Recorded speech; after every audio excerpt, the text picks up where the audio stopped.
Good morning. It is Saturday and time for more Star Control 2.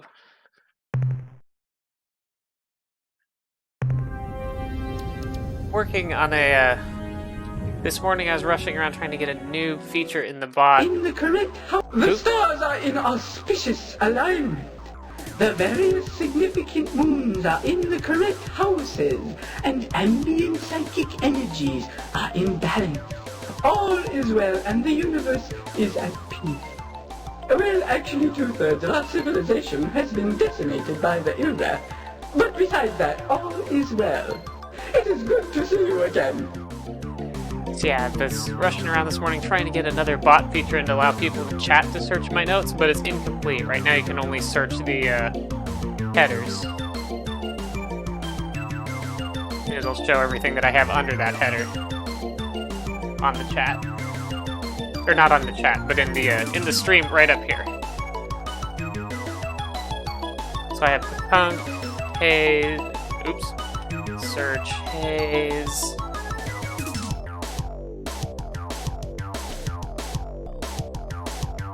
The prologue and Whiffo in there, I think. Let's see. Ask for another fortune telling. I wonder if he has other things to say about that. Let me call on the spirits of light. Spirits of light! Hello? Spirits! Ah, yes, I feel them approaching.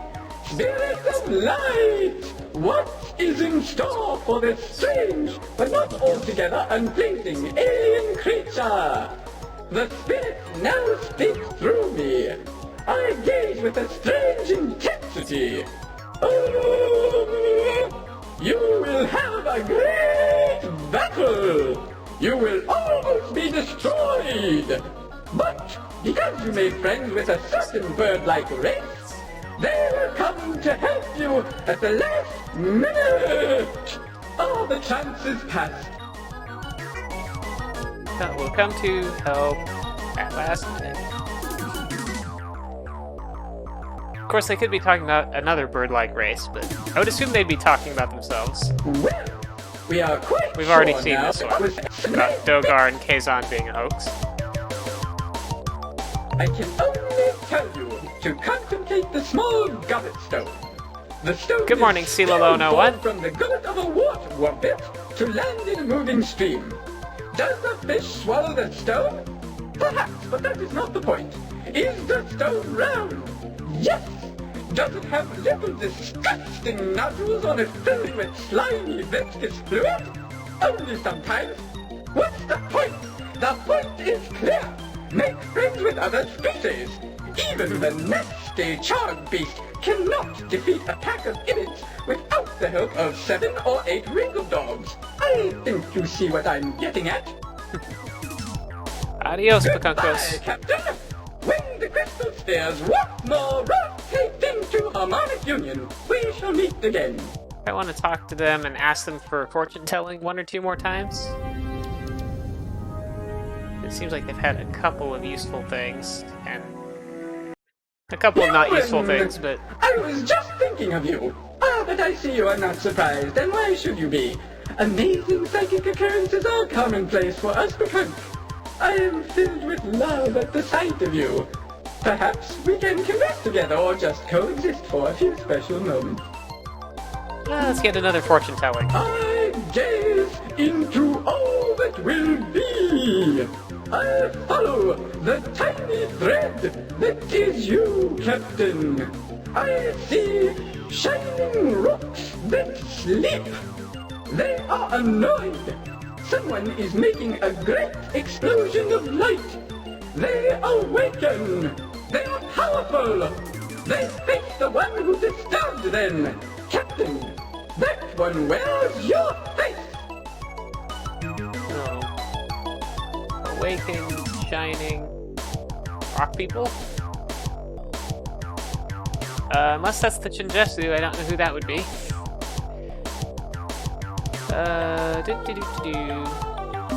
Avoid being disincarnated before your soul is adequately prepared for the transformation.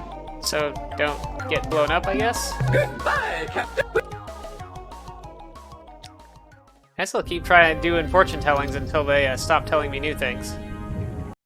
So, fledgling, you have returned for your spiritual training. You seek to be as we Pkunk are. An admirable if somewhat naive goal. Of course, as a loving parent, I must push you from the nest. Try as you might to cling to the side, I must step on your fingers and kick you over the edge. Ah, but I cannot.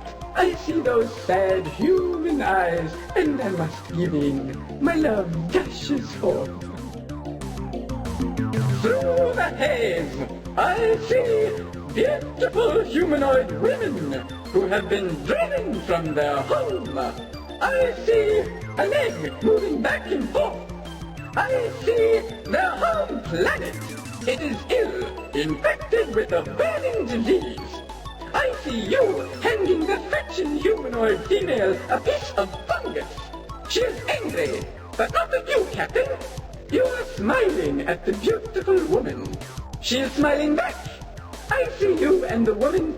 I didn't know humans could do that. The vision ends there.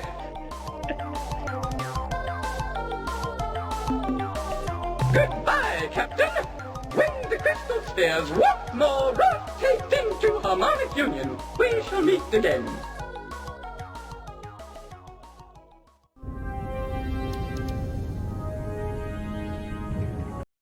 Ah, Captain Human, I was hoping you would return. I have great news. Were you aware that in one of your previous lives, you were Duke Franz Ferdinand? It's true! And before that, you were the Egyptian god pharaoh Atum-Tar the Sixth. Good morning, Rayburst. This is amazing, Captain. Just fantastic. Imagine having been so many important people. I thought they were saying my name for a second. Your case is not all that unusual. It just so happens that almost everyone's past lives was famous, rich, or interesting people. It seems that if you were a turnip farmer or a salesman or something boring like that, you aren't reincarnated. When you die, you just kind of cease. Isn't the universe a wacky place? I'm afraid that Nope, the looks like maybe I'm out of fortune been tellings. particularly cooperative in the past few days. As a matter of fact, our last successful contact with the world beyond was when my cousin Bracky channeled an angry 5,000-year-old warrior named Rum-Dum-Geddy. He explained that the spirits had been so busy answering summonings, pushing around the little Ouija thingies, and acting as guides to astral travelers that they hadn't had a speck of time to themselves.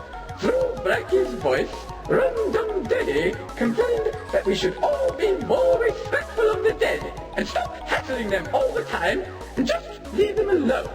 Ever since then, we can't get squashed out of the spirit world. Well, guess they're done telling me about that stuff. So I don't know if you were here earlier when I was talking about this Rayburst, but I added the ability to search my notes somewhat to the bot. It's not finished yet. You can only search the headers, but you can like bring up my notes on the Pkunk with a command like this, ! Search Pkunk. It'll bring up all the things I've jotted down that the Pkunk have told me. I'm gonna make it so that you can search for more specific parts, but wasn't able to finish that this morning. Does it turn over? Only occasionally. You see? Also, one other bit of advice, Captain. For mundane material concerns, seek the help of the one-eyed beings. They may be found in supergiant stellar systems. Okay, so that's the Melnorme who I've already met, and so according to him, I can find them at all supergiant systems, I guess, or at least more supergiant systems. Melnorme in supergiant systems. So that was a supergiant system that I found Trademaster Greenish in earlier. Goodbye, Captain. The other day. When the crystal spheres once more rotate into harmonic union, we shall meet again. Okay, I don't actually know if I have like really checked out this system yet, or I think I just kind of went to the home world to chat with the Pkunk. This isn't too much here. Fuel use 0.3. There's... So I'll grab these guys. What sounds like a good option? The search thing that you can do? Okay, that was not worth getting zapped by that much lightning.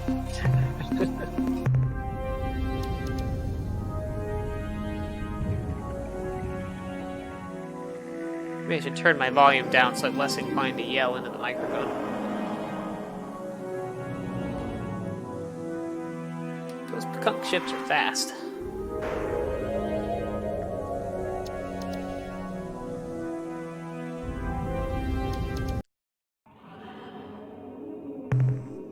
Ultramarine world, that's got kind of nasty weather. Oh, but it's got a lot of biological life forms on it.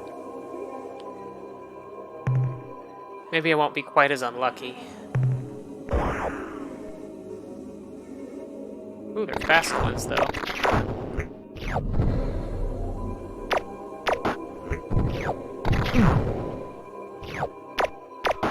Oh, we got these red slimy blob things, or whatever they are. Ah, they take a lot of hits, apparently. Okay, got it. Losing too many crew doing that, though. Gotta find a planet with a nicer weather that has life forms on it.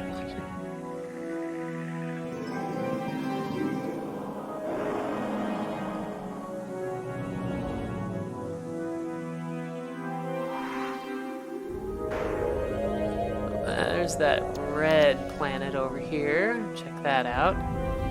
Or orange. Looks real small. Ah, so once again you come to our region of space. No, I've just been here. All are welcome to our nest. We are Pkunk, and we cannot help but love all, share our joy, share our love. Are we not Pkunk? Yes, I said we were, and so we are.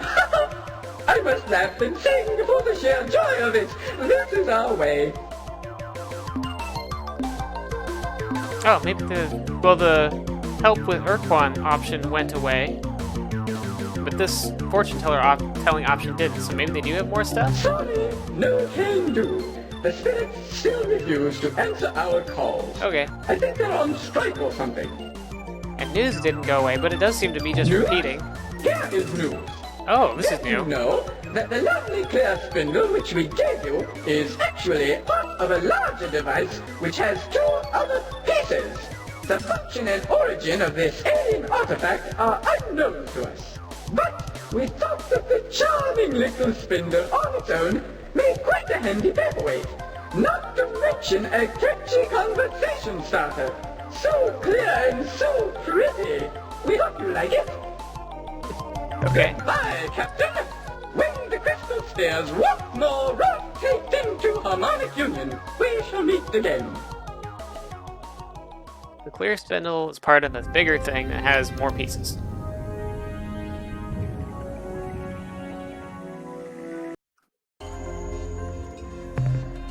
Radioactive world? Awesome.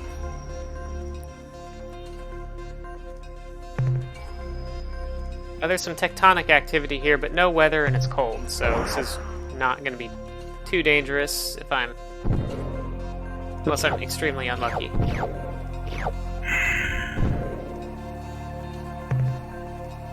Expensive to land on, though.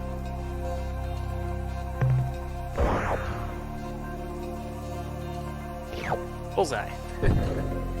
Landed right on top of it.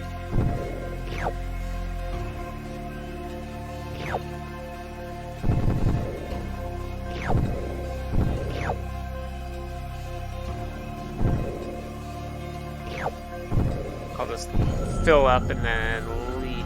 It's probably not worth 1.2 fuel to land again. Pick up what's left. Might be close to being worth it, but...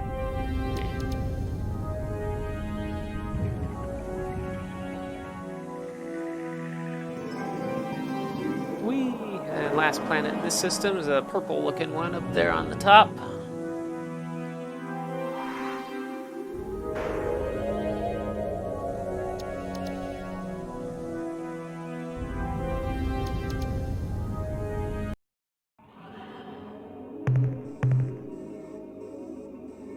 there's real bad tectonics here.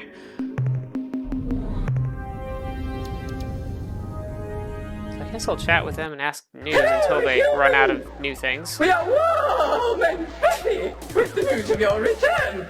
What wisdom do you seek today? I believe we may have mentioned that the glass spindle thingamajig has two other pieces that fit together with it. Just the other day, one of our psychics, while in the trance of grand prison, cried out the location of one of these curious alien witty-watsits. Perhaps you are interested. Just before she fainted, she said, "A sphere of rosy color, a ball of red, grasped by the greedy hands of a foul race, deep in parasite. The sphere waits. In a tiny voice, it calls for its two mates. Where are you?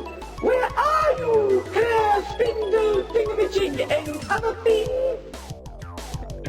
We've finally made contact with the other side, and I'm unhappy to say that the terms we've negotiated with them don't really allow for any more looking into your future. Sorry. Goodbye, Captain. When the crystal spheres once more rotate into harmonic union, we shall meet again. Specifically my future, or just generally they're not looking into people's futures, I wonder.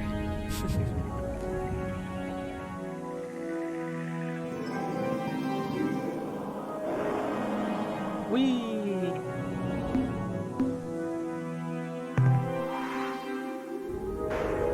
Well, while I'm here, I should still probably...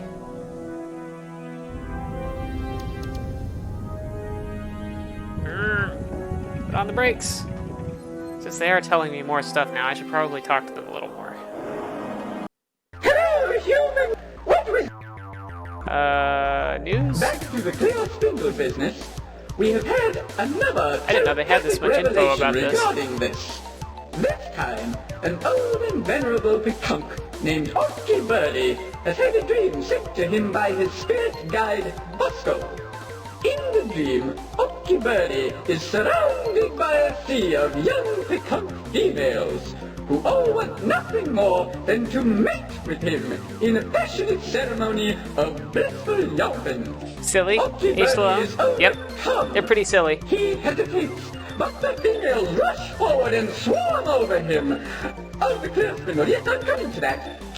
Just as he is about to pass out, Orky Birdie sees a clear spindle, a red orb, and a blue twisty thing all spinning about each other above his head. In a fit of ecstasy, he screams out the word, "Draconis!" And then the lights dim, and with a smile on his face, Orky Birdie sleeps. Quite a dream, eh? We have exhausted our capacity to foretell your future, Captain. Sorry. I wonder how many different lines they have for telling me they can't do that anymore. The crystal spheres once more rotate into harmonic union. We shall meet again.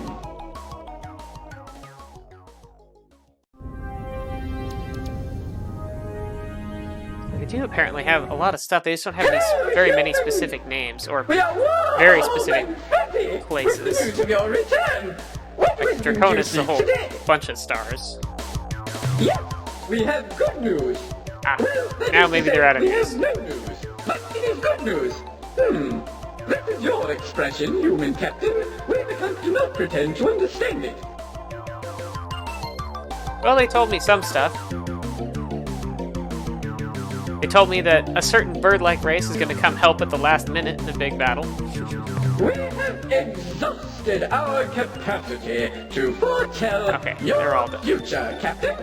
Sorry. Goodbye, Captain. When the crispy... Okay, now they're really, I think, out of stuff. So I should head probably... I'll check out Beta Kruger because it's nearby. And then start heading back to Earth.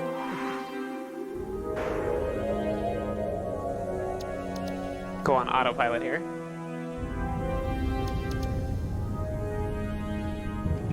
Turn in my resources and then go that way, I guess.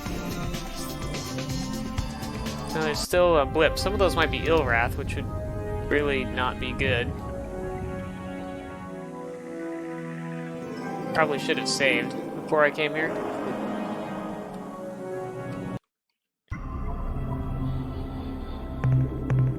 Cyanic world. Let's save. So a planet full of cyanide doesn't interest me particularly. Any more than it does in Starflight. Where's the next planet out? I can't see it. Ooh, well, I guess I'll visit the outermost one and then do the middle one.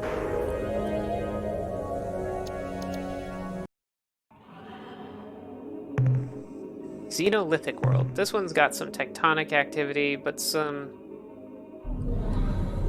pasty-looking rare metals.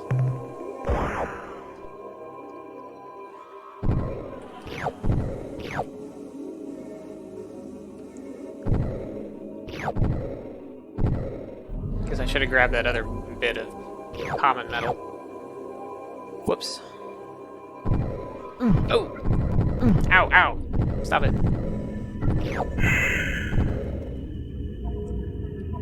Problem is, if I get into a fight, I'm not going to be able, with the Ilrath, I don't think I'm going to be able to run away with the amount of crew that I have left. Unless I get lucky. So I may have to try to outfight them with some of my other ships.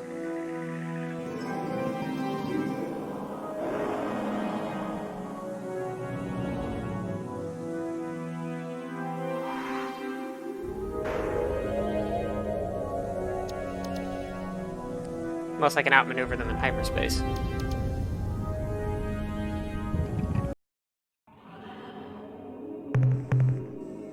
Alkali world, this is also probably not interesting. Nope. Nothing. Nothing I want.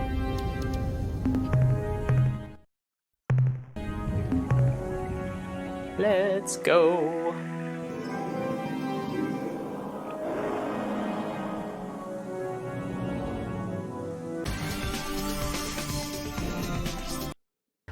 Oh good, this is a Pkunk group. We are warm and happy with the news of your return. What was Check news. that our good no news is still the same.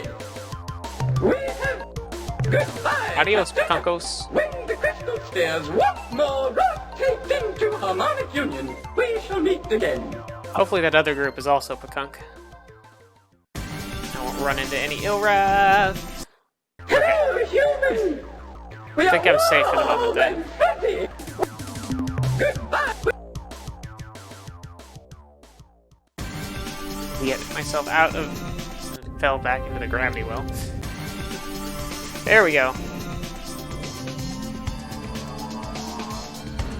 Just head out of Ilrath space, and then I'll work on getting out of Pkunk space. So they overlap, but a lot closer to the edge of Ilrath space, and running into them is a much bigger problem. Delta Kruger.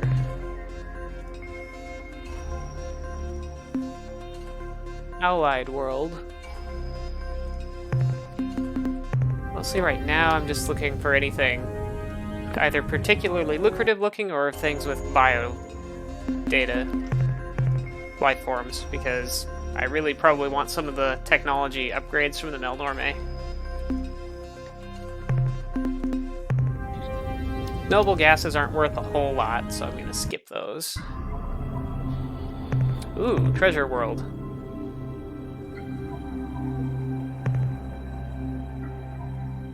Treasure world should be worth a landing.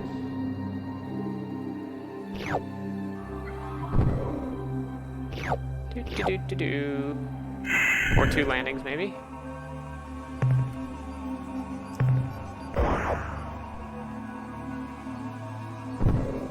We got palladium. Palladium and more palladium.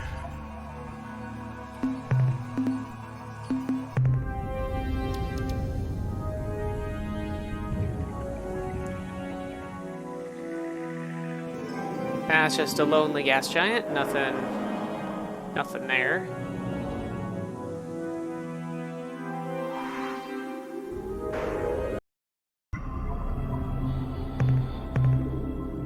Oh, another cyanic world. Don't care about those. They're the stuff you find there is the least valuable of elements in this game. Only worth like 1 RU per whatever our unit of cargo is. I don't know if it's cubic meter or ton or what, but... Oh, there's life here, but also a lot of tectonic activity. Just gonna save there. And we'll take a look, but this is probably a little hazardous. Weird umbrella things. And I don't know what this thing is either. Takes a lot of hits though.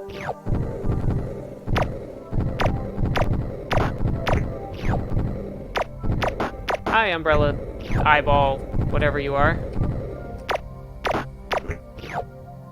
So far, getting lucky with the earthquakes. Haven't been clobbered by one yet.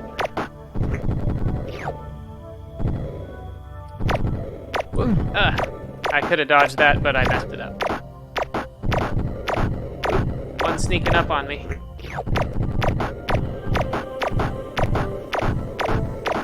I think I can just hold the enter key down. I don't know why I'm mashing it.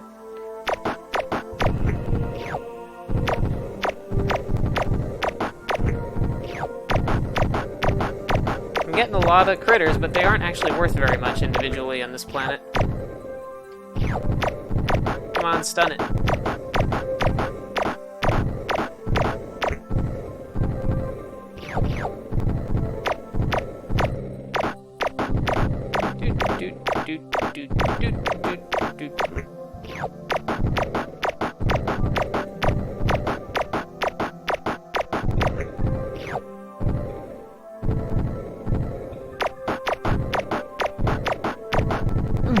I thought I was maybe in a good position there, but not quite. Whoa! No! Okay, I'm getting low now. Want to try to get the rest of these? I kind of don't, but I kind of do.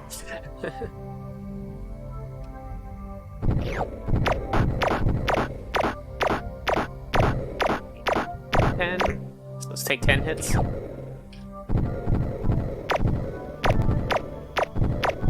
Somehow earthquakes block my stun bolts. I'm not really sure how that works.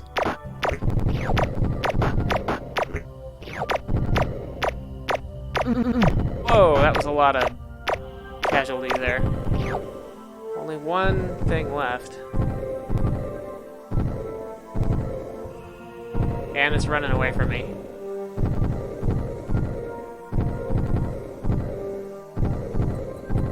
And it's not... Oh, it's one of these. Okay. There we go. Cleaned up that planet. Now we're really getting critically low on crew.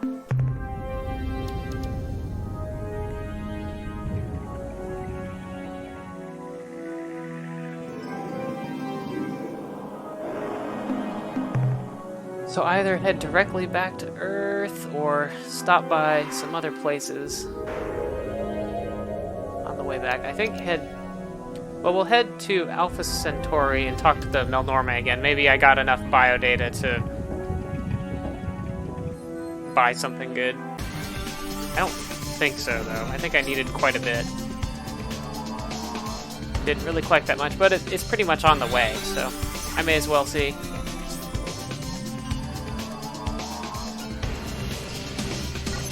Oh, H. Lalone, were you not following? For some reason I thought you were following me already. Okay, well, thank you for following.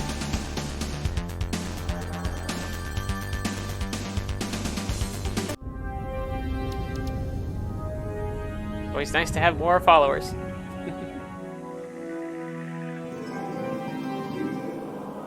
Although it didn't show the follow alert. I don't think it just showed the Captain, and here it's you covered are. up.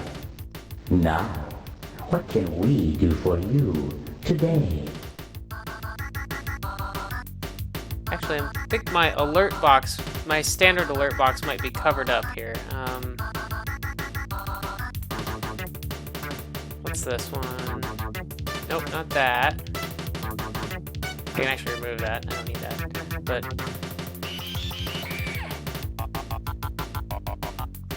let me check my alert box real quick here, where it normally is.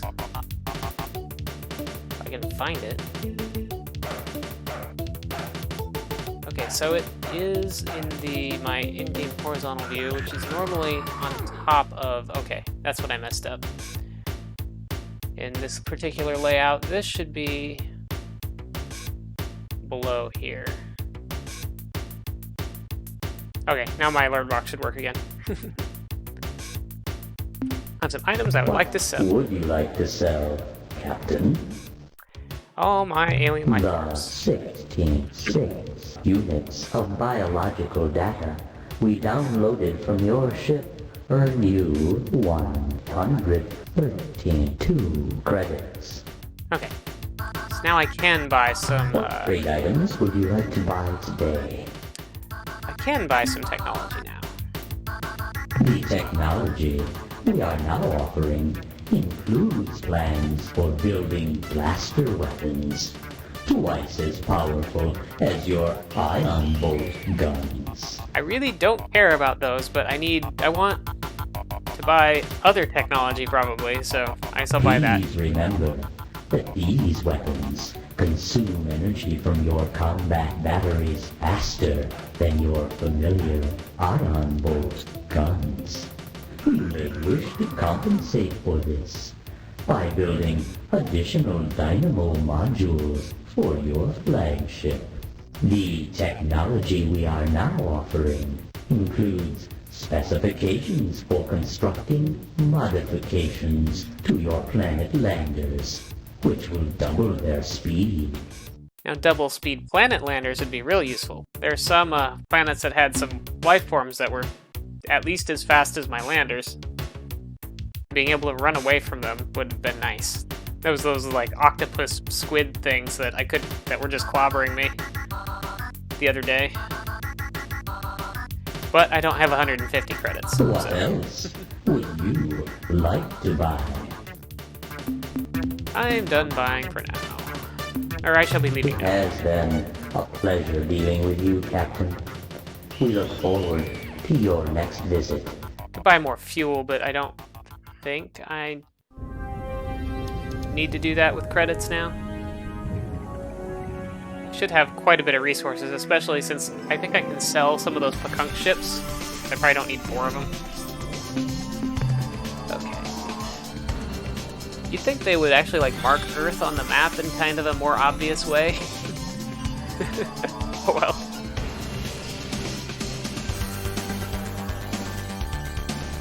I guess I remember where it is.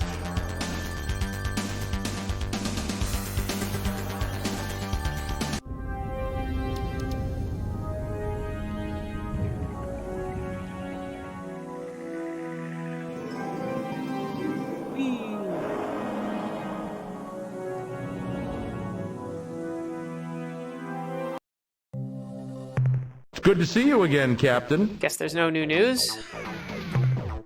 Minerals to offload. This will really help, Captain. Can your scientists analyze what I have acquired since my last visit? The analysis reads as follows. Subject, clear spindle device. Data, the object in question has no clear use or means of activation, but does have superconductive characteristics between 18 and 22 degrees centigrade. We suspect that it is of precursor manufacture, but we cannot be certain without extended study. Summary, in all likelihood, this object is part of a larger device whose capabilities remain unknown. That's the end of our scientist's report. Bring back lots of minerals, Captain. Okay, let's refuel. Fill up all these fuel tanks.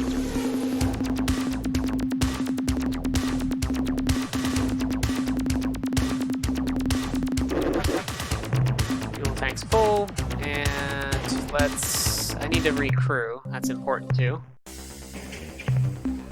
Sell off couple of these Pkunk ships. Maybe a few of these Pkunk ships. I'll just keep one. Or two. Maybe I'll keep two.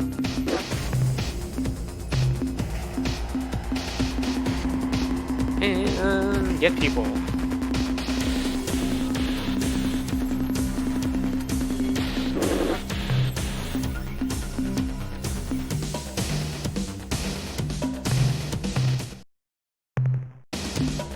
And I want to build anything onto here. I could actually upgrade my weapons, but they're real expensive. Just the regular ion bolt guns are 2,000. The fusion blasters are 4,000. That doesn't really seem worth it.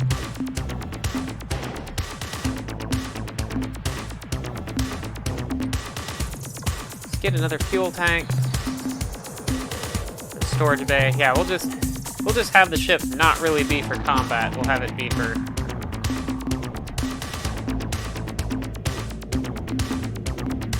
I suppose I'll put one more dynamo unit in case I do have a combat type emergency. Although I can't afford... Looks like I get full credit when I buy and resell things, so since I have some extra RUs, I'll go ahead and stick a fusion blaster on there. An ion bolt gun. Well, maybe I'd rather have more crew. Yeah, we'll do a crew pod. And stay with the ion bolt gun.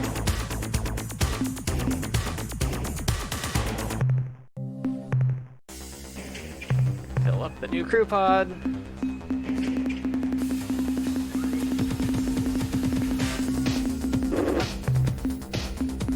And then we'll head out to a new area of space.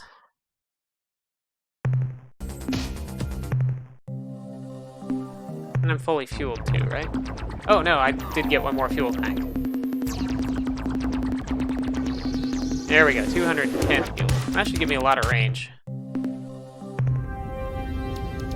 Whee! Star map. Oh yeah, I could get anywhere now. I might not be able to get back. Yeah. Just about anywhere. I can get about 118 units of fuel to get way up to the corner, but there's still tons of stuff to look around over here. So this is the Cayley constellation. Ptolemy, haven't heard anything about any of those. Gorno. So Gorno is where the show Fixty were.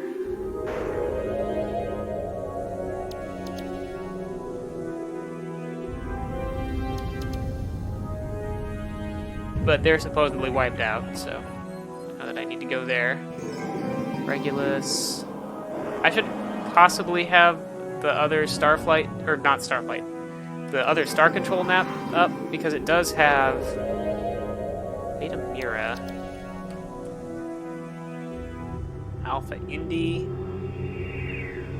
Alpha Sextantis.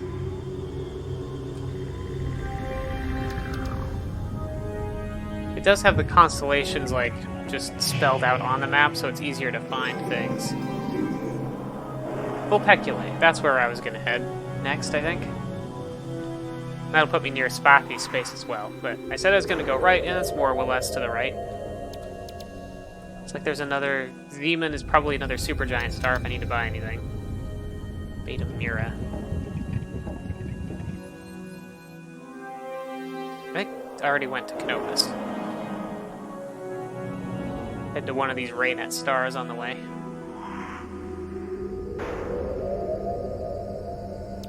I guess this one's more directly on the way. So let's head to Gamma Raynet, and from there we'll go onward to the Vulpeculae constellation.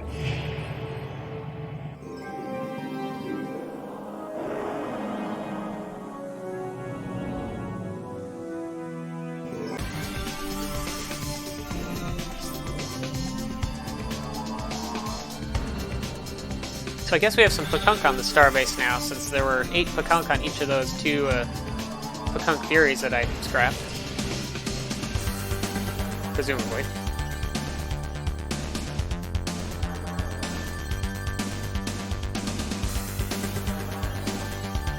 Or maybe they just wound up back on my flagship. I don't know. Couple little planets here. This one might be a treasure world, or it might be something garbage. This looks like garbage. A urea world. Bad weather, worse tectonics. Nothing good there. So at Vulpeculae, supposedly a long time ago there was an ancient rock-like race that lived there, and I think that might be where the Androsynth? Yeah, the Androsynth are from Eta Vulpeculae, and they are a hierarchy race, but it still might be good to see where they stand. They're originally from Earth, too, so... A lucid world. Not much here, just some exotics. But exotics are worth a lot more than anything else, so it's worth picking up even a relatively small amount of them.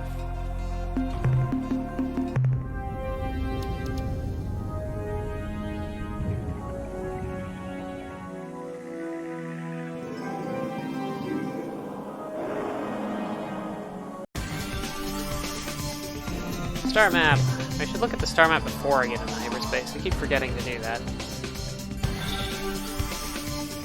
Delta Mira, and then we'll be the area of Vulpeculae.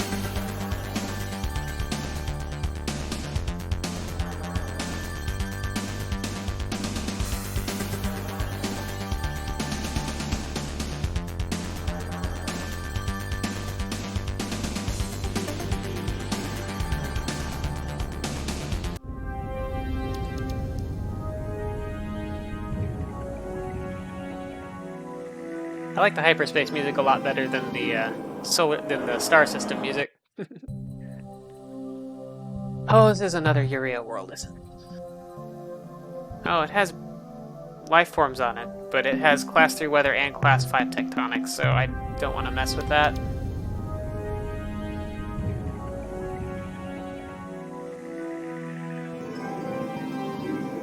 I guess I'm going from bottom to top with this one.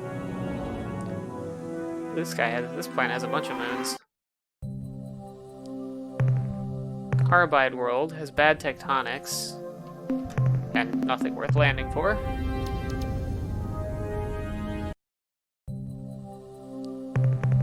Purple world also has bad tectonics and not really anything worth landing for.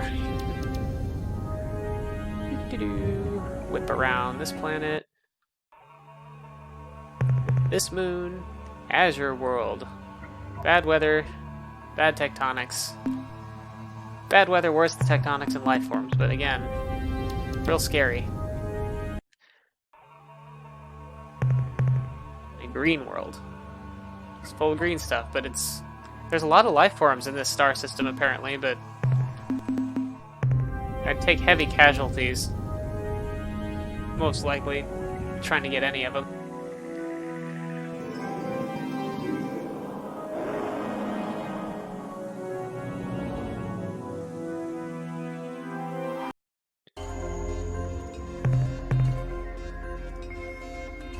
Which is a shame. The speed increase would help me a lot to be able to possibly handle some of those planets. And the same thing here. Only a few life forms, but class 3 weather and class 5 tectonics is nasty.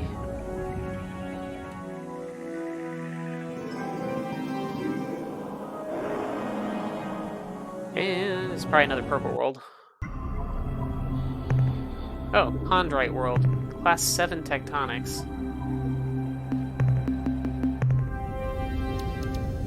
That's just like a constant drum roll of earthquakes there.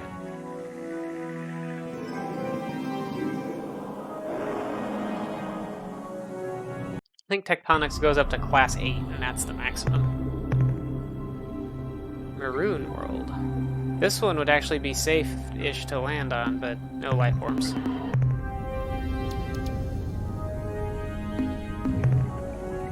Class 2 weather doesn't actually do anything, and Class 2 tectonics is pretty tame. So Eta Vulpeculae is where the where Hayes told me the Androsynth homeworld is, I think. Yeah. Ada Vulpeculae. We'll zip on over there.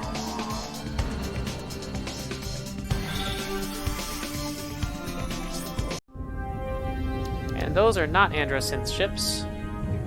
Whatever that is. Let's go chat with it. Let's go save and then chat with it.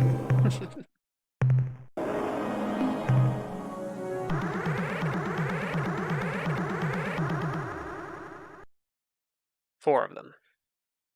This is a system message from ship's computer translation subsystem.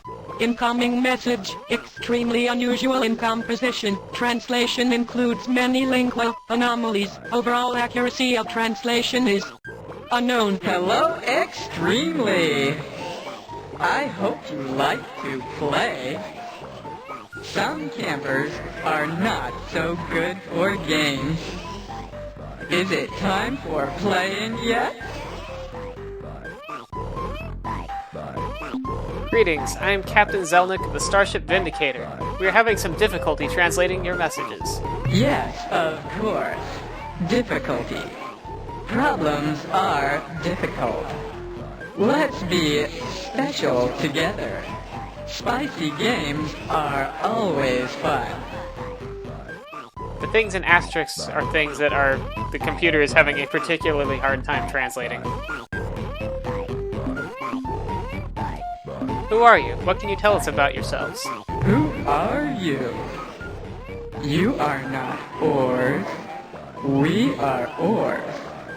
Orz are happy people energy from the outside. Inside is good. So much good that Orz will always germinate. Can you come together with Orz for parties? Okay, right. Maybe you could tell me why you are here? Here is bright and smooth. The other place is hurt or too much tired for keeping together. Other place is frumple. Rumple. Orz are here now, but almost not yet. Soon Orz are really here. You are help Orz with party.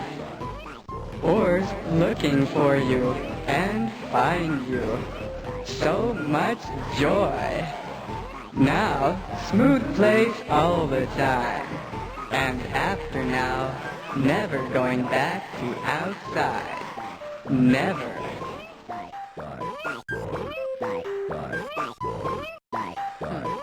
Our charts show this as Androsynth space. Do you know what happened to them? Androsynth are not here. Orz are here. You are not the same, too much like Androsynth. You are happy campers. Do you want to see our surprising toys? No, do not. Androsynth are so silly. We do not tell stories a lot about them. No more Androsynth stories.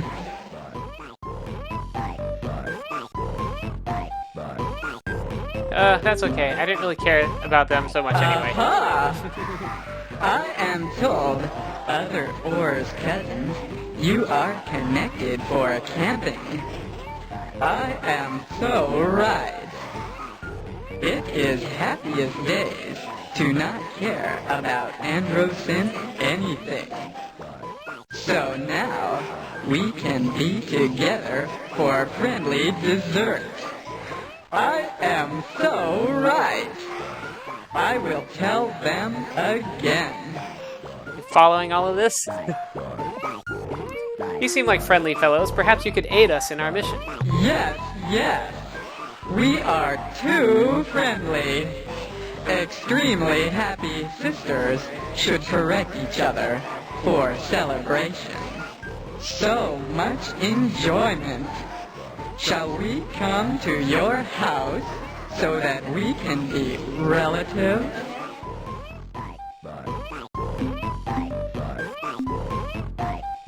I presume you are talking about an alliance. Yes, we are very interested. Jumping peppers. This is Smiley time. You are campers after all.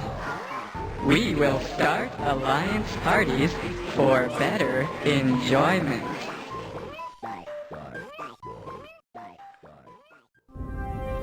Well, I guess I will explore this system while I'm here.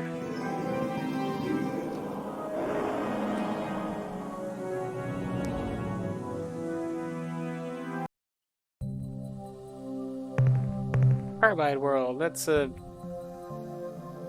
another bad weather, bad tectonics with life forms. Maybe all of the places with life forms are scary, but I would hope not.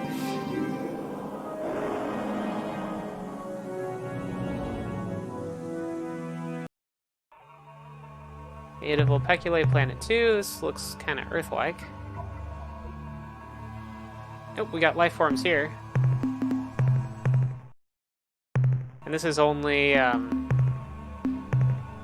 Weather Class 2, which will do nothing, and Tectonics Class 2, which will do not much. Somewhere between nothing and not much. Looks like we got some ruins.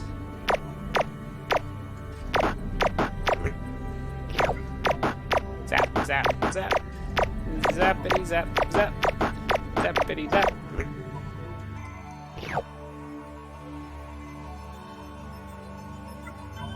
Check one of these out. Report from surface. Xeno-historian Kilgore here, sir. We have confirmed that these ruins are the remnants of the Androsynth culture. From the mass destruction we have witnessed, we can only assume there was some kind of huge land war here within the past 5 years. However, there is no signs of orbital bombardment or invasion from space. Just a whole mess of buildings shot to pieces. Probably the weirdest thing we've seen or not seen are corpses. There aren't any. It's as though something appeared out of nowhere, blasted everything with nuclear bazookas, then grabbed all the Androsynth and disappeared. An additional report, sir, from Science Officer Bukowski. We have located an Androsynth scientific research station, and I have been trying to make some sense out of what is left of their central computer. As far as I can tell, about 7 years ago, the Androsynth began experimenting with something they called dimensional fatigue phenomena. I can't figure out what this dimensional fatigue, or DF as they call it, is, but maybe if we explored another city, I'd be able to find more information on this subject. Bukowski again, sir. We have found another research institute. Well, the ruins of one, anyway. The computer here is in better shape, allowing me to learn a bit more about the Androsynth's investigation into DF, dimensional fatigue. It would appear that their studies actually began over 10 years ago, after one of their blazer vessels discovered some precursor artifacts in Alpha Land. I don't know if that's important. Androsynth. Discovered precursor artifacts in Alpha Land. As far as their scientists here could tell, the devices generated DF waves which would allow the user to see into other dimensions. Realms of existence which share a position with our own universe, but have a different, reality phase. Anyway, the Androsynth had hoped that the dimensional fatigue technology contained in the devices would permit them to create new, faster forms of hyperdrive and hyperwave. Instead, when they began their experiments, they made contact with some kind of life form on the other side, a creature from an alien dimension. The record is fragmentary here. I see requests to the central computer for information, data on reality aberrations, the mosquito mange, and ghosts, poltergeists, and other malevolent supernatural creatures. The requests grow more urgent, almost frantic, and then the record ends.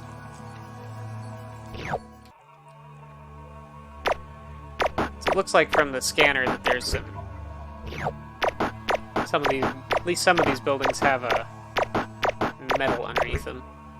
I guess that we can like scrap the buildings and take stuff. Zip, zip, zip, zap, zap, zap, zappity, zip.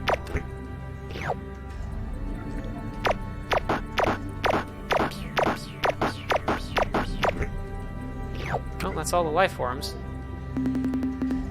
Captain, this is Ensign Hawthorne standing in for Bukowski, sir.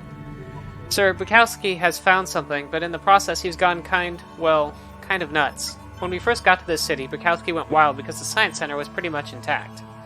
He locked himself in their computer-controlled cabin and spent about 10 hours alone in there. We could hear him mumbling to himself, then his speech got louder until he was shouting. He was scared, sir. Damn scared. We finally decided that we'd better check up on him, but Bukowski wouldn't let us into the room. He said that no one could ever know what he had learned, that just knowing was enough to alert them. He kept talking about them, crazy stuff, sir, about how they could see him now, and they were moving toward him. Then Pkunk started thrashing around the room, screaming that he had to destroy everything before they saw us too. He did a lot of damage to the androsynth's computer before we stopped him, and I guess he must have hurt himself in the process. He's cut up pretty badly. You know, it's strange. He must have hurt himself worse than I thought. Now, when I look at him, it seems like he has even more cuts than just a few minutes ago, and boy, is he screaming. Based on the damage Pkunk wrecked on the central computer, I don't believe that we will find anything more down here. I think we've learned all that we can from exploring these ruins, and, frankly, with all of Bukowski's ranting, I'm getting a bit nervous myself. Call us back up to the ship soon, please. Just gonna gobble up the metal here, and we'll do that.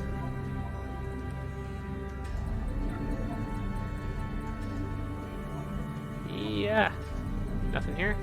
Looks like there's something here from the map, but maybe not. Maybe there's just two ruins stacked on top of each other or something.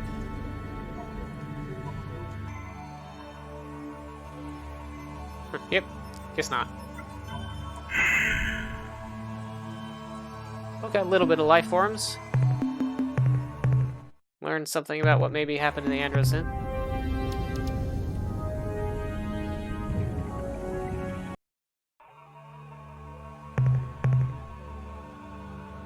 Tectonics Class 7, no thank you.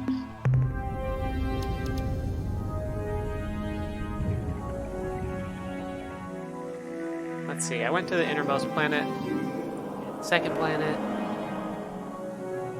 tried the third planet, maybe talk to these ores. Ultraviolet world.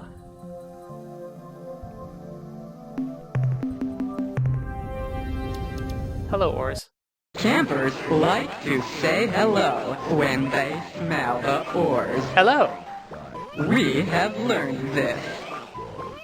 It is no function, but ores want to make campers happy every day. Okay. Hello. Now you are happy, I am sure.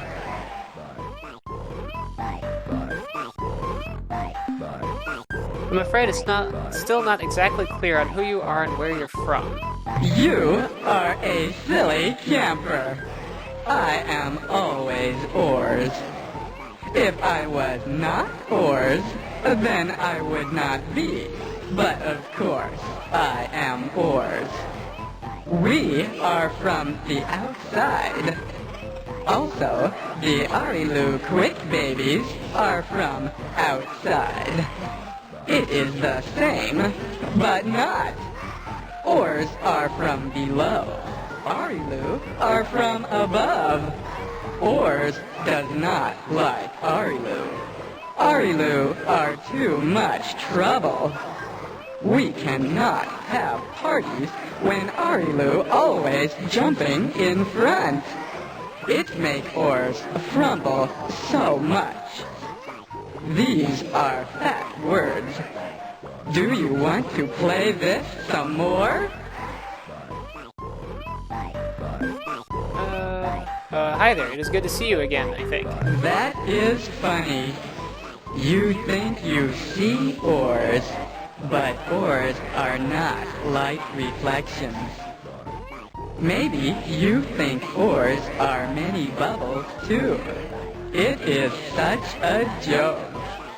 Ores are not many bubbles like campers. Ores are just ores. I am Orz. I am one with many fingers. My fingers reach through into heavy space, and you see Orz bubbles, but it is really fingers. Maybe you do not even smell. That is sad. Smelling pretty colors is the best game. I'll try to ask them one more time about the androsynth. I am say best word, frumple. Maybe you do not know. Frumple be round yet lumpy. So bad. The asking about androsynth is so frumple, we are not happy. Do not asking it so much. It is better to not frumple, or else there is so much problems. No more androsynth is better.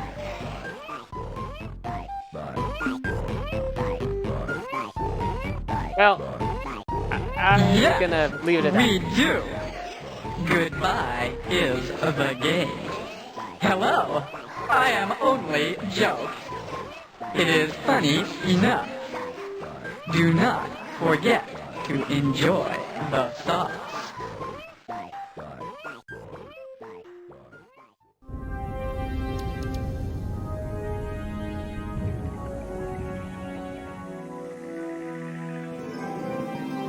So where are the ores, like, based at?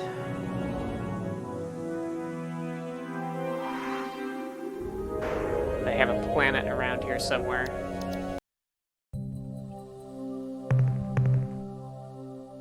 Mineral scan, energy scan, bioscan. Ooh.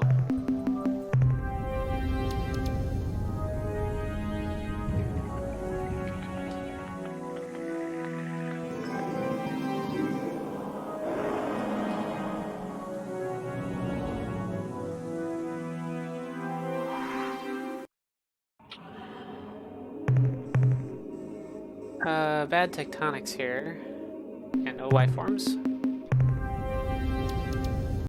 I am expanding. It is so much squishy to smell you. Campers are the best. I have anticipation. And then what? Better parties in the middle for sure.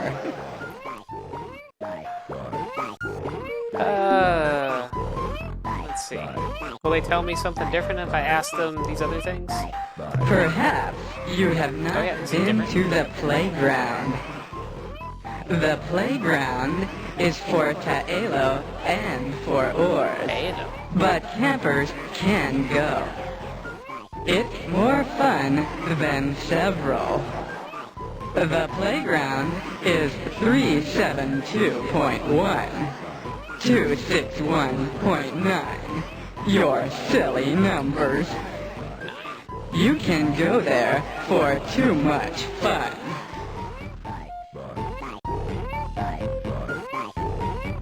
I'm afraid I'm still not exactly clear on who you are and where you're from. I will tell again the many pieces. You do not know special things. Here is some. Time is not one, but many. Space is many. Colors are many. You are so sticky. You cannot slide like Orz from outside to inside and in between. It is sad. But Orz can pull the campers after being connected. This is soon. Orz are trying to pull the androsynth, but they are so silly they do not want. Arilu can slide. Also Taelo. Many can slide, but Orz are better, of course. Yes, we do. Goodbye is the game. Hello, I am only joke. It is funny enough.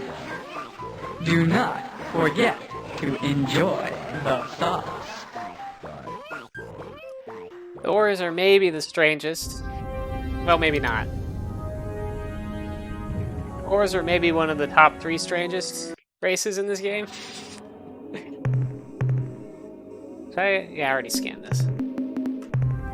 world.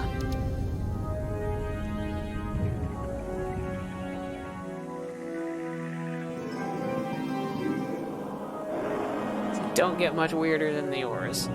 Nothing at the gas giant.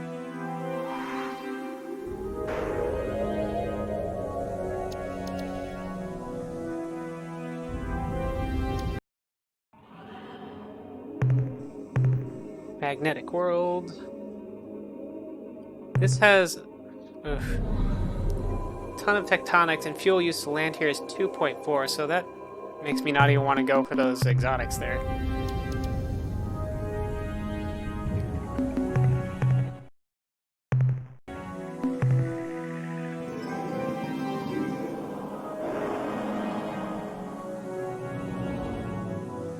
I don't think I hit this yellow planet yet, did I?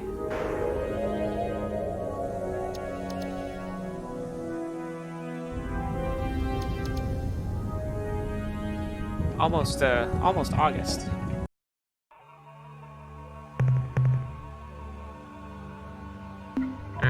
Not going to this planet either. Star map. Here's the Orz little territory. Now the coordinates they gave me for the playground were 372.1, 372.1 by 261.9. So let's check out Delta Vulpeculae, their homeworld.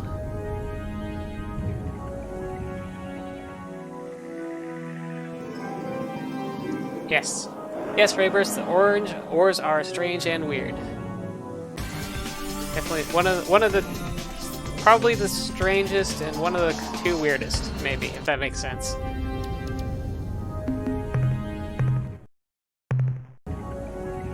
I guess they didn't tell me actually which planet it was here, so I'll just look around.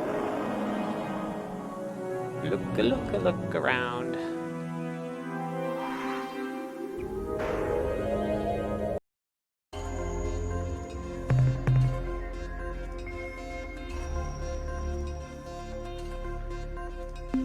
Well, don't see anything exciting here except for the life forms, but not with class 4 weather. I'm not going to try to land there. It's also probably hot. I didn't look at the temperature, but it's got an orange orbit ring, so the temperature should be high. Oop! Suddenly all the Orz are coming at me. I am expanding. It is so much squishy to smell you. Campers are the best. I have anticipation. And then what? Better parties in the middle for sure. Let's ask them. Oh, let's just say it's good to see them again. Hello. I will say again for extra enjoyment. So much a fun game. Hello. Hello. Next, I will spit slow time words to you for better dancing. Do you know? Orz can dance very well. Now you are a happy camper, and Orz can give heavy space shifts for dancing. Orz will give.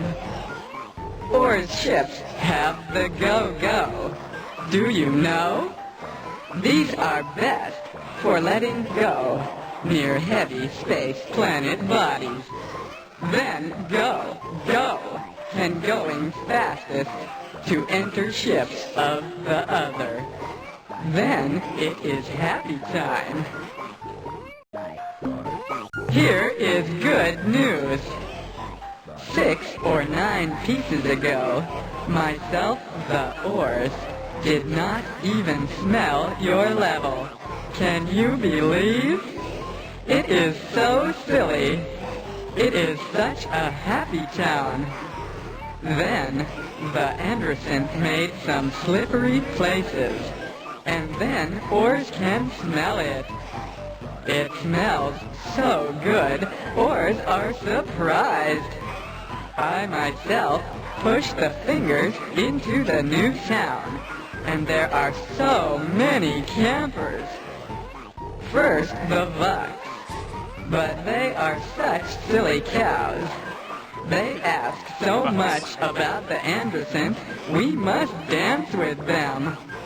Then we can smell the Arilu. Again, they are jumping in front. It is always... There is juice squeezing, and then we are not so frumple. Finally, we find you, the happy campers, and the Ta'ela playground for sliding through. Where are the Ta'ela? There they are. It is too much fun. We are too happy in this slow time heavy space. It is a better level for games.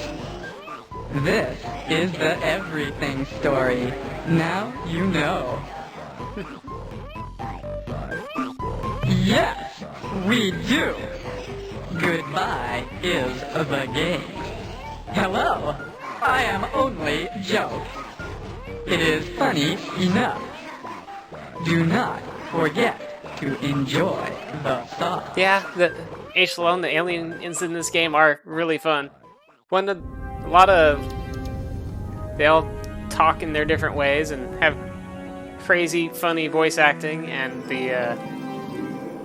One of the things that's more noticeable with some than others is they all have different fonts that they talk with, too. Like the Ilrath have a really gothic-looking font.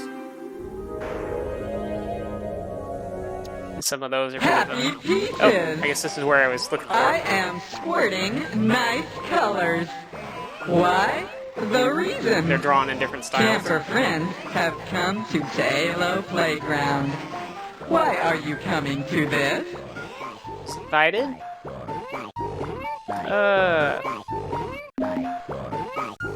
What do you mean by playground? Can you explain some more? Yes, yes. You say words, then I say. It is fun in between. More fun than dancing. Many gravity centers in heavy space make good party places. This is why we like the new town. So many campers, and then what? Even the playground.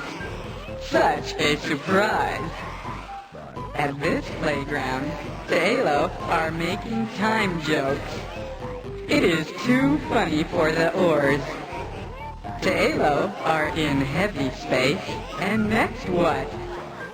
They spread to pretty space because Denari are chasing them. Now, Denari are sleeping, so Orz can chase them. Then we can have a party. They are even better campers than you. Do not feeling bad. You are good enough campers, but not yet. Why are you here at this planet? I will tell. This is Ta'ela Playground.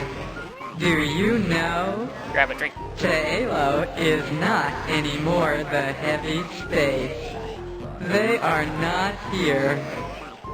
To play with Ta'ela, Orz must spread into pretty space. There are so many good places for this here.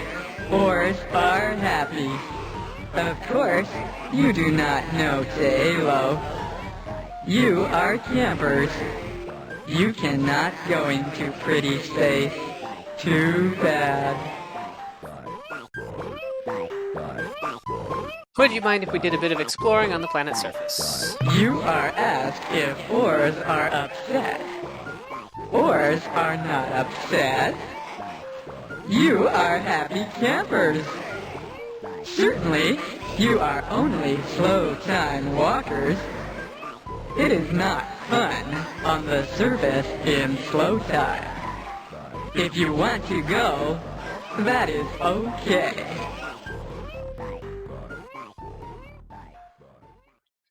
Let's go. Ooh, it's a treasure world. And the weather is nice, the tectonics are mild, and was that something on the energy scan?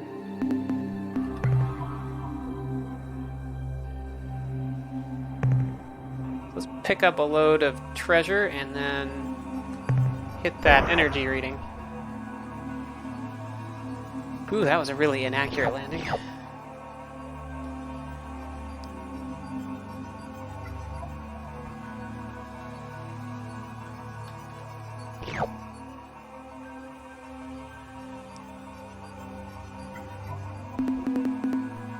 Report from surface. Captain, we have found an unusual glowing rock thing here on the surface. When we first noticed it, we thought it was a naturally fluorescing igneous dike, but upon closer observation we can only conclude that this object is artificial in origin, Taelo design. These guys sure built to last. Simple radiometrics show an age in excess of 20,000 years. Regardless of how old it is, it continues to radiate energy all up and down the EMR spectrum, with a concentration of emissions in the red-infrared range. Even though it weighs a ton, we will definitely lug this puppy up to the ship. One last comment before I sign off. Ensigns Hodgkins and Witherspoon have both responded to extreme headaches and mental disarray whenever they approach the Taelo device. None of the rest of us have any problems, so either the ensigns are just being babies, or the Taelo device produces some kind of shield that affects only certain people's minds. Maybe the scientists back at the starbase will tell us more.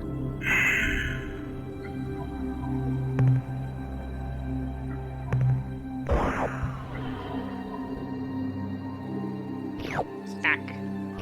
Munch, munch, munch. Gobble up all this gold.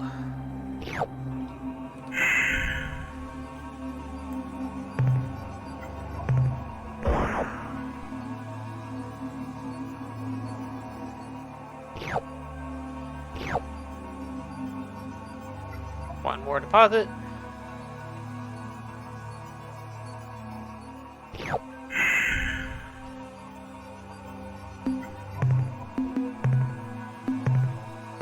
Halo shield.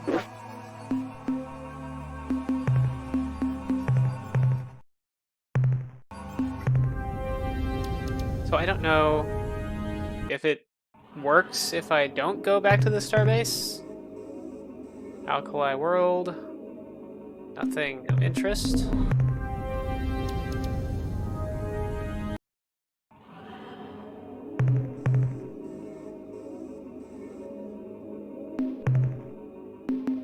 Still reasonably close to the starbase.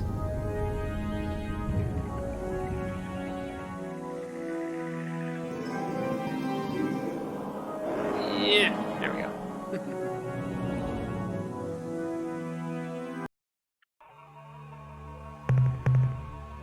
Auric world. That would be gold. This isn't too bad to land on. Just gotta watch out for the earthquakes. Shouldn't be too serious.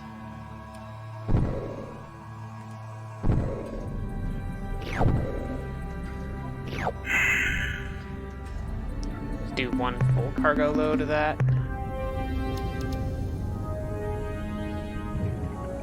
My nose is itchy.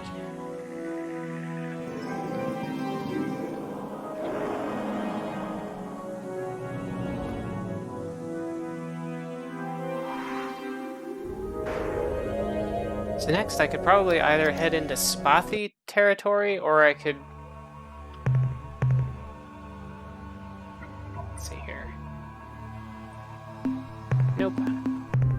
Or I could head back to the starbase and see what that Taelo shield does.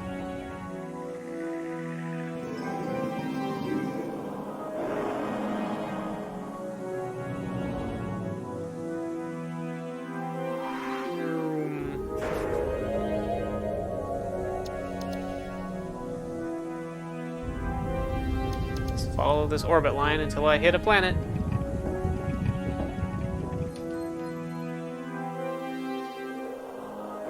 Got a planet with a moon.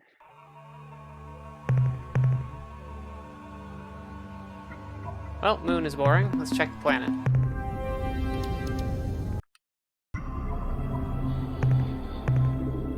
Planet looks somewhat more boring than the moon.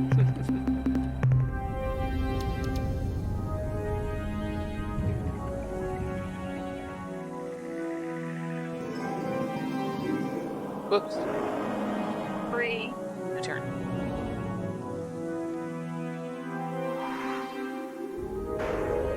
The purple planet, the little purple planets are hard to see against the background because there's a lot of little purple stars back there too. Garbage.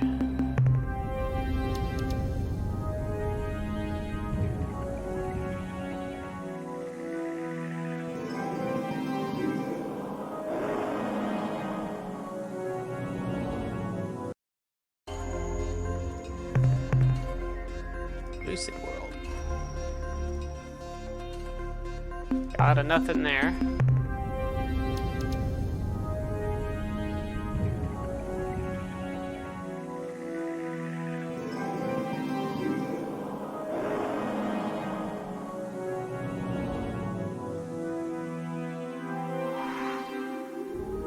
Could be a radioactive world. But no. It's a metal world. But it does have a lot of life forms on it. Tectonics are a little bad, but the weather is good. Oops, not star map. That's not what I want.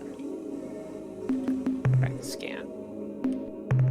And it is really covered with life forms, which hopefully won't just clobber me. I don't think they're moving too fast. Oh yeah, this looks like it has some potential.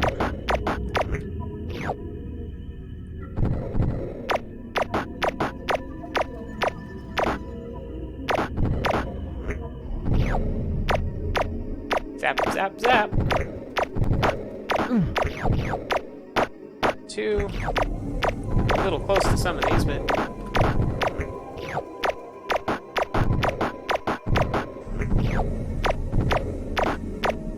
I like the like umbrella eyeball things, the red umbrella eyeball things. Those are just funny to me. I guess it has like a. I guess the handle is kind of more like a tail. Oop, looks like I'm full. I actually filled my biodata all the way up. So there must be an awful lot here. Oh, well, that was close.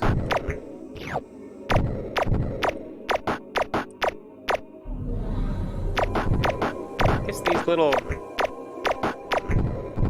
silvery blobs with the pink dots just home in straight for me.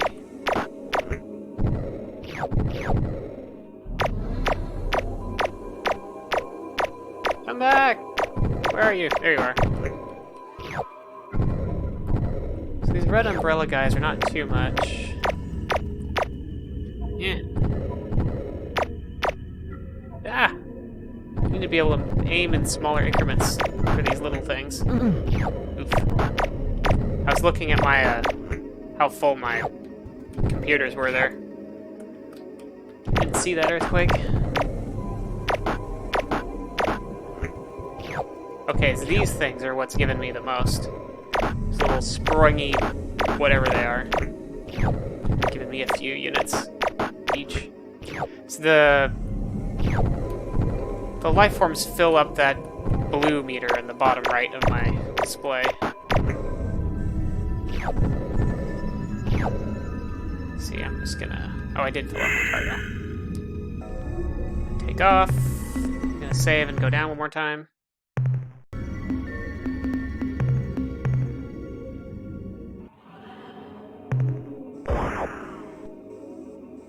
I assume I've got enough on this planet already to buy the lander speed upgrade from the Melnorme, so I'll need to go find a supergiant soon.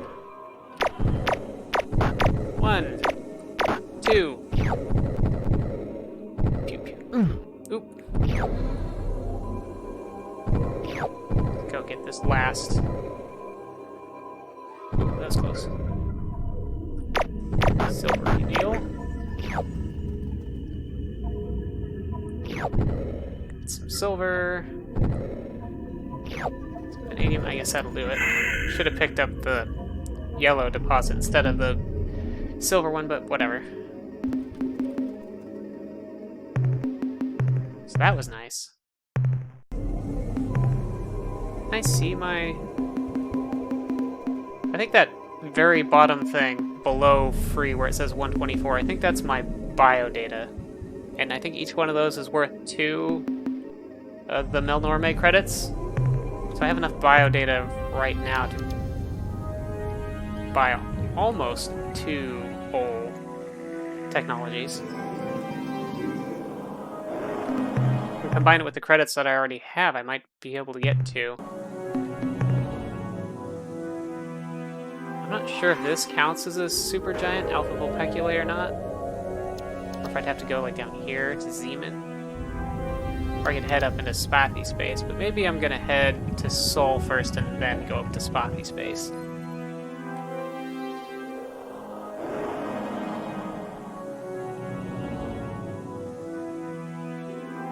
Gamma Vulpeculae, Gamma Mira. Well, let's check one more of these stars, because I've got a bunch of good stuff out of here. Maybe there's even more.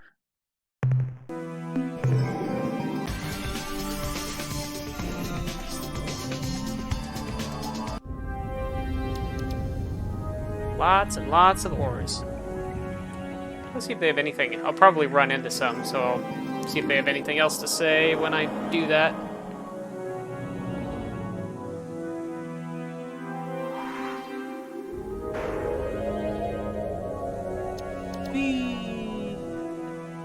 Hello to our house. Do you feel better yet? I guess this is sort of their homeworld. If you are campers, you will enjoy the change, but maybe not yet. It is best if many happy ores are coming to your house. Let's spitting the fun words for several pieces, and then surprising things. Hi there, it is good to see you again, I think. Even more pleasant combinations. I am successful the most. Perhaps after the biggest party, you will understanding the ores, and I can showing you other levels. There are so many, but you only play on this one. One is not enough. We are friends now. Never be afraid to open enough and spread the wax. Great, I'm still not exactly clear here on where you're from. I think they maybe told us everything, because they said they told us the everything story, but... I am already telling the everything story. It is too much. You do not asking about us the many. Next, it is the party, and you will become. It is best. After this, you are so happy you do not ask the many questions. Do you anticipate? Yes, you do! I am too tired the silly word game. Yes, we do! Goodbye is the game. Hello, I am only joke. It is funny enough. Do not forget to enjoy the sauce.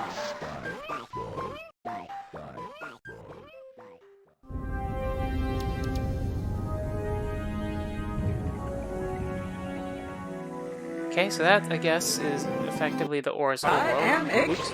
camper. I guess I'll... Even more and I can there Yeah, we've already seen this, I am and we've already seen this. yes.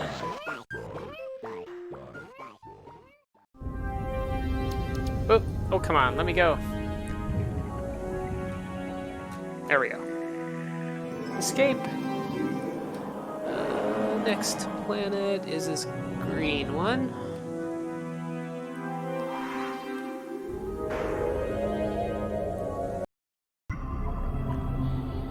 I'm actually surprised that I haven't had to get into more combat yet, just with the things that we haven't seen yet. should be one spawning eventually. I guess I've got enough thrusters to outrun just about anything now anyway. Just gonna scoop up one load of metals. While I'm here.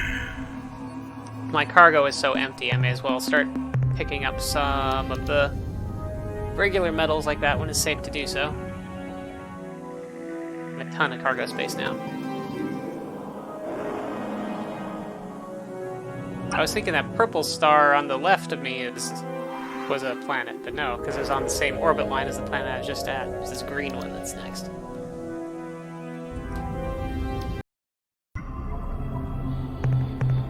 Copper World. Go ahead. Gobble some of this up too. 2, 3. Big deposits here. And I wasted half of that last deposit, but oh well. So it looked like it was as big as those other 20-sized ones that we got. But there's so much here, and I don't really care too much about the standard metals.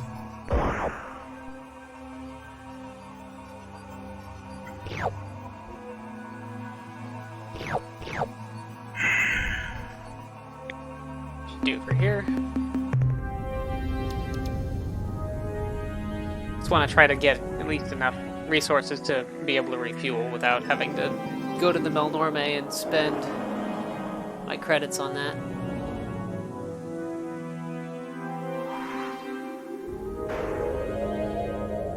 Guess I'll check this one and then that green one on the far left. Oh, bunch of moons.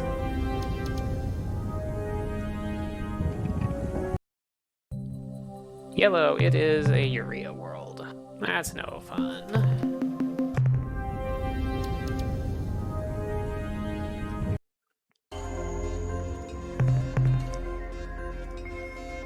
Selenic world? Eh. Low fuel cost. The deposits are kind of smallish, but I'll just take one load here.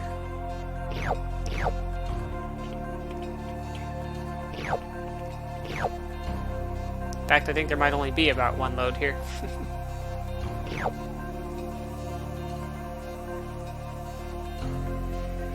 Oop, missed.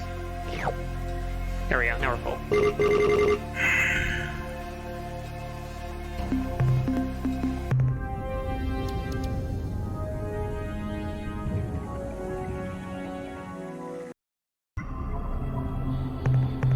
Andrite world, this does not look interesting at all.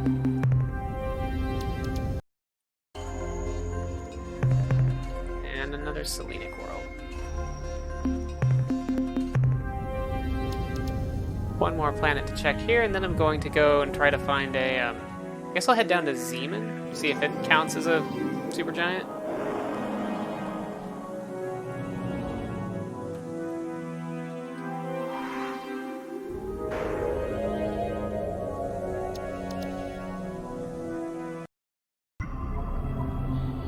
Ooh, an emerald world. I don't know if we've seen one of these yet.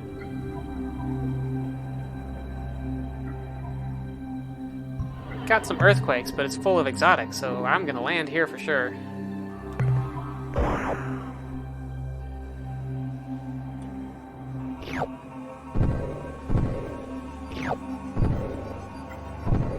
Grab this other small deposit. Take off. I don't want to waste any of... A single unit of one of these deposits is enough to buy a unit of fuel, so I don't want to waste any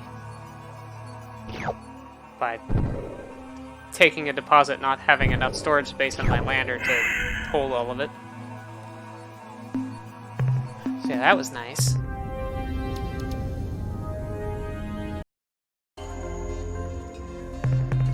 The Lucid World is empty.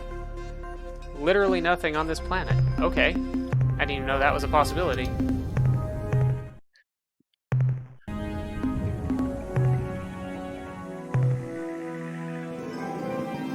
So yeah, I could check Alpha Vulpeculae. Oh, there's another star over here by Zeman. Oh, Vela. Vela is where our ship came from. I think I already did say, but let's head down to Zeman and Vela.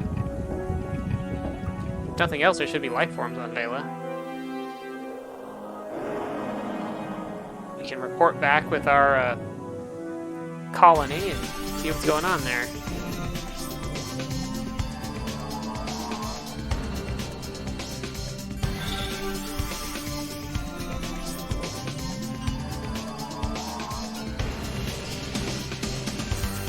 Hit Zeman first, though.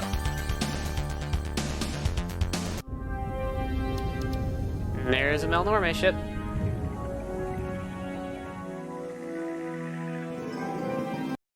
What a coincidence. I was just talking about you to the Keel Varese captain. They expressed great interest in your explorations and struggles against the Ur-Quan. But, like all Varese, I'm afraid they were hesitant to introduce themselves for fear of, well, frightening you. In any event, it is our pleasure to meet you once again. Now, what can we do for you today? Let's see, I have some items I would like to sell. Let's see. What would you like to sell, Captain? Quite sure if I'm going to get up to 300, but The 124 units of biological data quite. we downloaded from your ship earn you 248 credits. I'm short 8 credits from being able to buy 2 technologies, so I guess I'll just buy the planet What later. items would you like to buy Speed upgrade. today?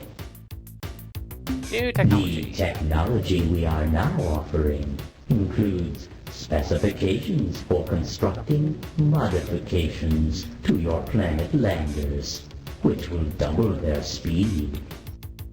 I would like to buy the technology used Ah, from yes, speed. An excellent choice for the relentless hunter and craven coward as well. These modifications are simple enough to be put in place immediately.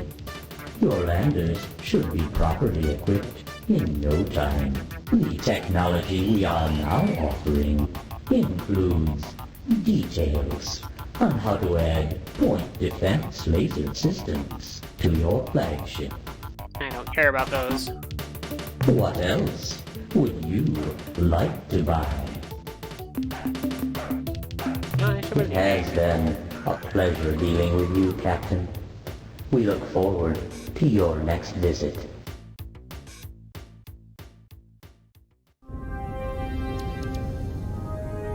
Every planet here is going to be extremely hot. A white supergiant star is this is probably one of the hottest systems in the sector.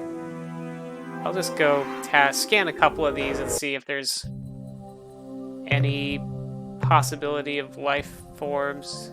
Yeah, 2,855 degrees. And this is pretty far out from the star. 2,865 degrees. Big deposits of whatever that is there, but... because no one has ever mined this. And no one ever will.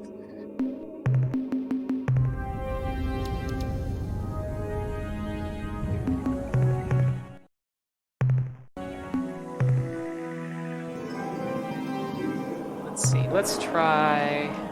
okay, there's Vela. Head for Vela.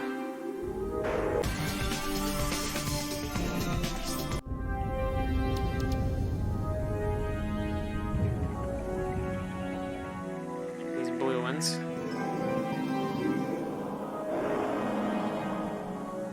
And that's not. And Vela is slave shielded just like Earth is. Can't scan it.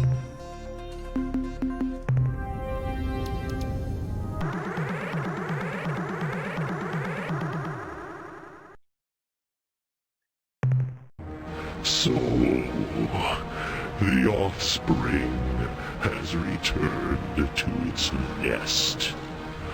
When you left this system, our ship was near enough to detect your translation into hyperspace.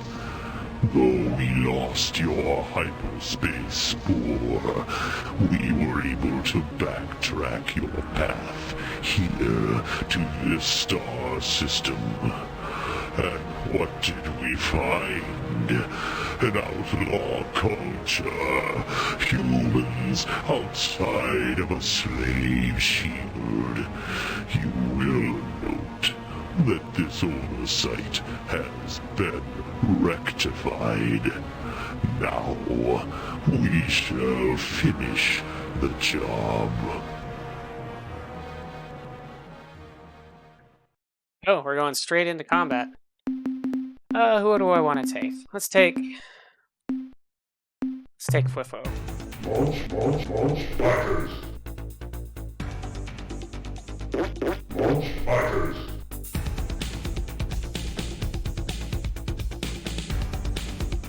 It'd be nice if I could see where the planet was. Launch fighters. Can pick off his... Oh, there's the planet.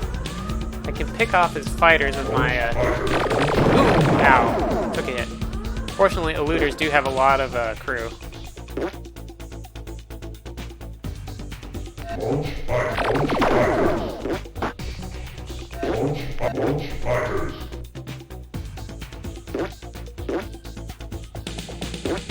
Trying to whittle down his, crew by taking out his fighters before I... Well, there I got a couple of hits on. Ow! Directly. Yeah, I'm gonna have to be a little bit... I thought I was far enough out of range where that wouldn't happen, but I guess I was not. Oop. But too far out of range for those torpedoes. Yeah. He's gonna whip around. Oh, I thought he was gonna whip around and come directly at me, but he didn't. Oh, just barely missed with those. I'm just barely missing. There's a hit.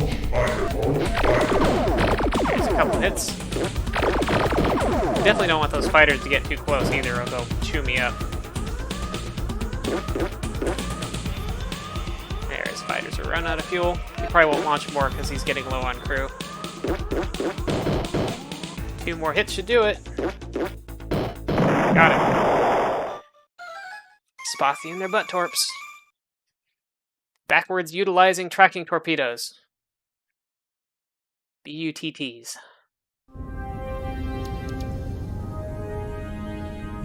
Well, Bela is slave shielded, so there's nothing else I can do here. Check the rest of the system. Open for some life forms.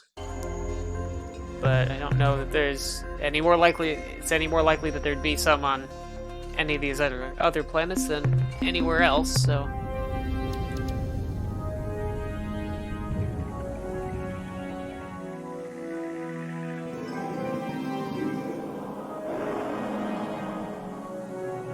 So our first actual Ur-Quan ship, and I took some nasty damage. Actually, I think I can transfer crew from my flagship. Yeah, I'm gonna transfer crew back into Fwifo's ship so he has a full complement.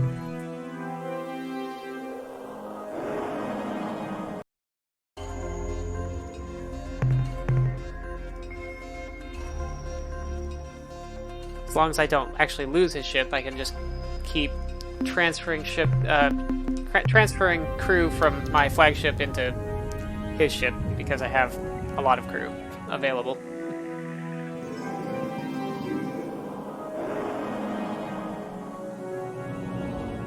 And I can move crew around for my other ships as well if I need to. Got 18 in the cruiser and 8 in each of the Pkunk ships, 30 in Fwifo's ship, and 132 left in my flagship. Yeah, it's not looking like I'm gonna find any life forms here that I can get to.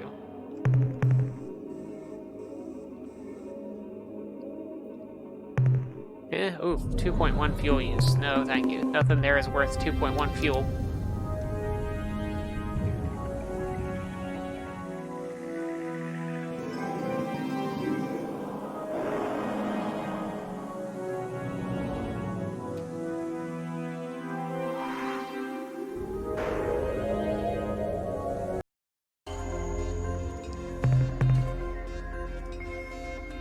Three tectonics.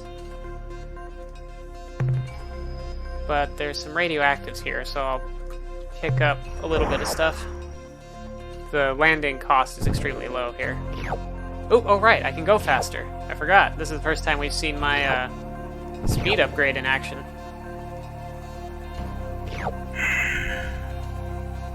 Feel a lot faster now.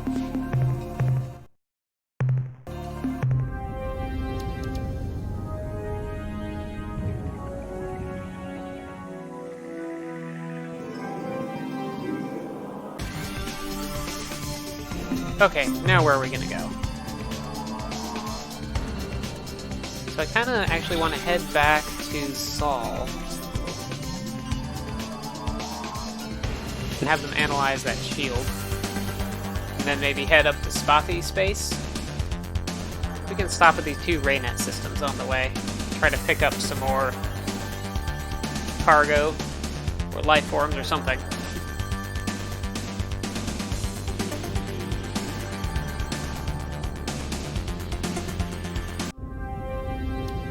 Only one planet here. And it's not a color that looks like that makes me think it'll be something good. Opalescent world. I could be wrong. It sounds cooler than it is, unfortunately. So those green things are worth a decent bit, I think. I should actually look at the manifest, but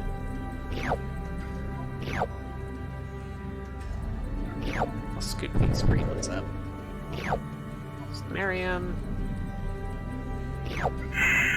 Oh, I guess I could have grabbed that Nobel gas too, but cargo. Oh yeah, green is worth. Actually, the Nobel gases are worth more than the common metals. For some reason, I thought it was the other way around. I thought the common metals were 4 and the blue Nobel gases were 3. But the green ones are worth more than either of those, so that's not bad.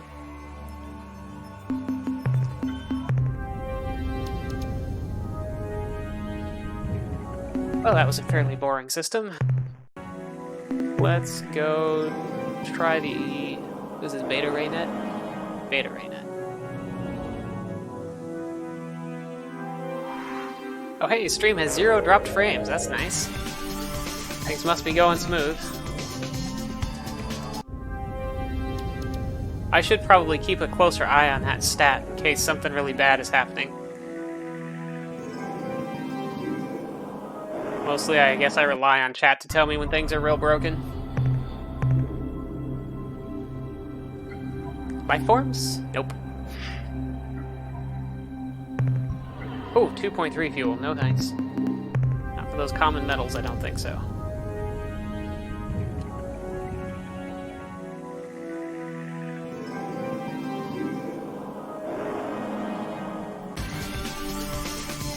Looks like I'll have used up about 50 fuel on this trip. I believe I already stopped at Canopus.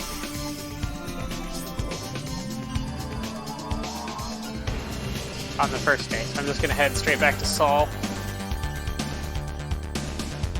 So yeah, 50 units of fuel is about 1,000 resource units, and I've used about 60. A little more than 60 by the time I get all the way back, but should have gathered enough resources to pay for that. And to recruit, I think. Let's talk to Starbase Commander Hayes. Imagine he'll want to talk about the ores.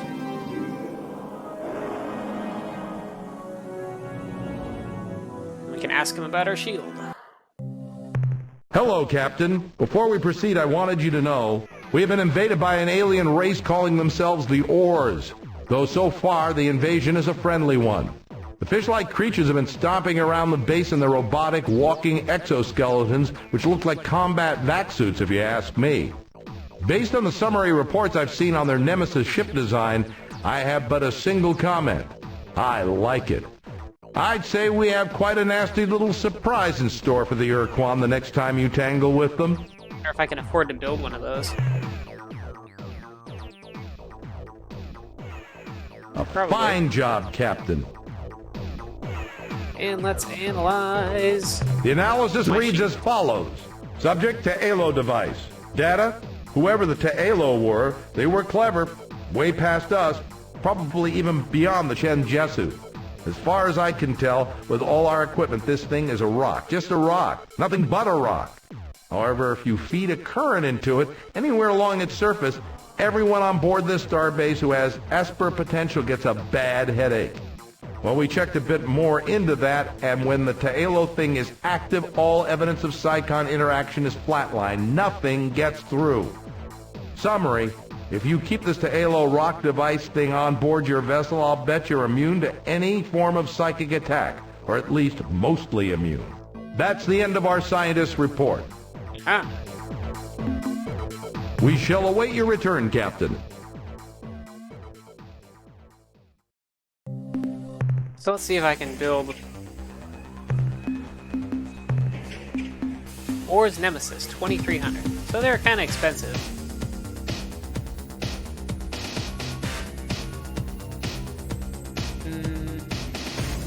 Do I want to build one of these? I guess so.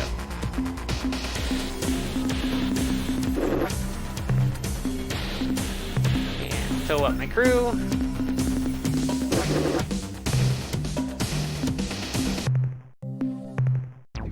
Fill up my gas.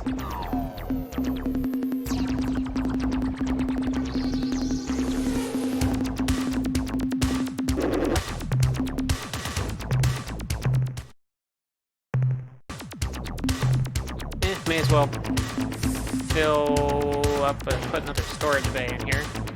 Or crew. Let's do a crew pod.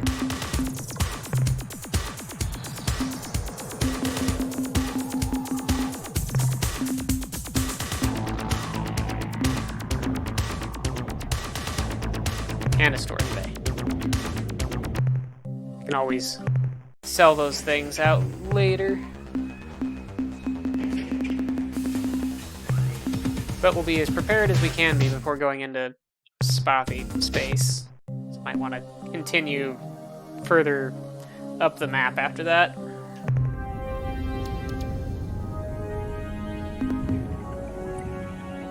So I believe Witho gave us his homeworld's coordinates. Spathi wa 241.6, 368.7.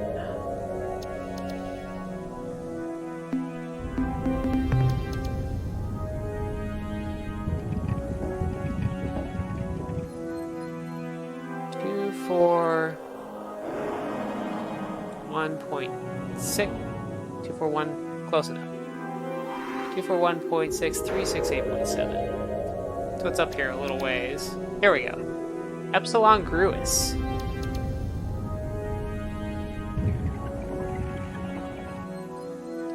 Should probably stop at some of these stars along the way. Rigel. Yeah, we'll stop at Rigel and we'll stop at Eta Illuminati probably.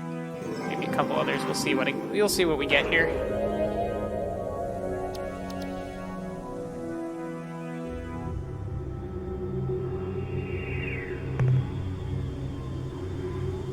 Just checking one thing there.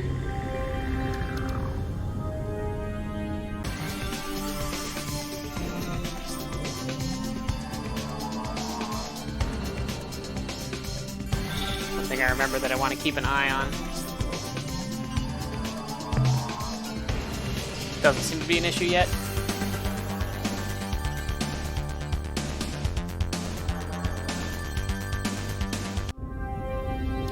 Ooh. Wait, was Rigel where Ace said... Oh, there was a wide beam signal from Rigel. So yeah, I guess somebody wanted to get our attention. Or get someone's attention anyway. Gas giant.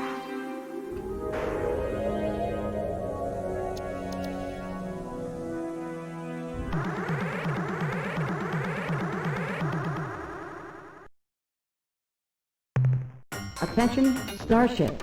We are the Zot-Fot-Pik. Make no hostile actions. We come in peace and with goodwill. But if you make one false move, you're vapor. Don't worry, my companion is just a bit nervous. No, I'm not. And Hello, he Revive begins Retro. to- No, I'm not. We are a scout vessel dispatched from our home world. We have traveled far through hostile, Chatting with uncharted the- space to encountering find the you. Zot-Fot-Pik. We hail from the green dwarf star at coordinates Zerfar, Hernat. Aha! Bahoy Hoi! No, you idiot! In their coordinate system. Oh, coordinates 400.0 by 543.7. 43.7.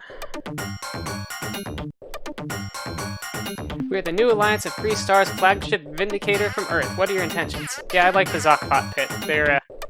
They're kind of silly. Hooray! That we finally found our saviors! Maybe. At last, our search is over. It is just as the great crystal ones promised. They look sneaky. I think they're Great lying. crystal ones. Quiet, fool. Chin Can't you Jesse? see our nightmare is over? This ship is from the great crystal one's fabled alliance, the alliance of 3 stars. Maybe. Before we go on, can you tell us more about your species?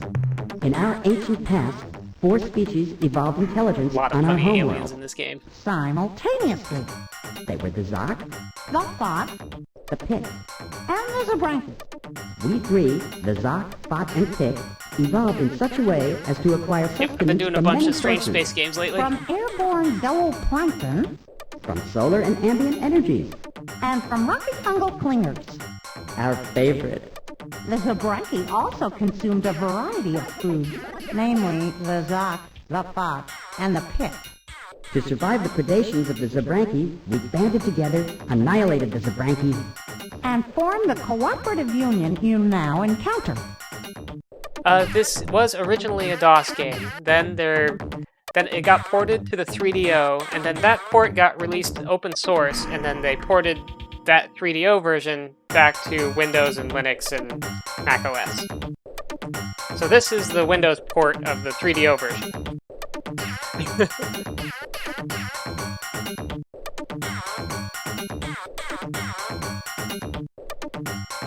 Let's see. What do you seek from us? We are a relatively peaceful group of species, Unless we're angry.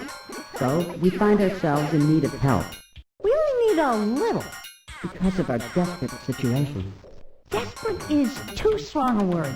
I think troublesome is more like it.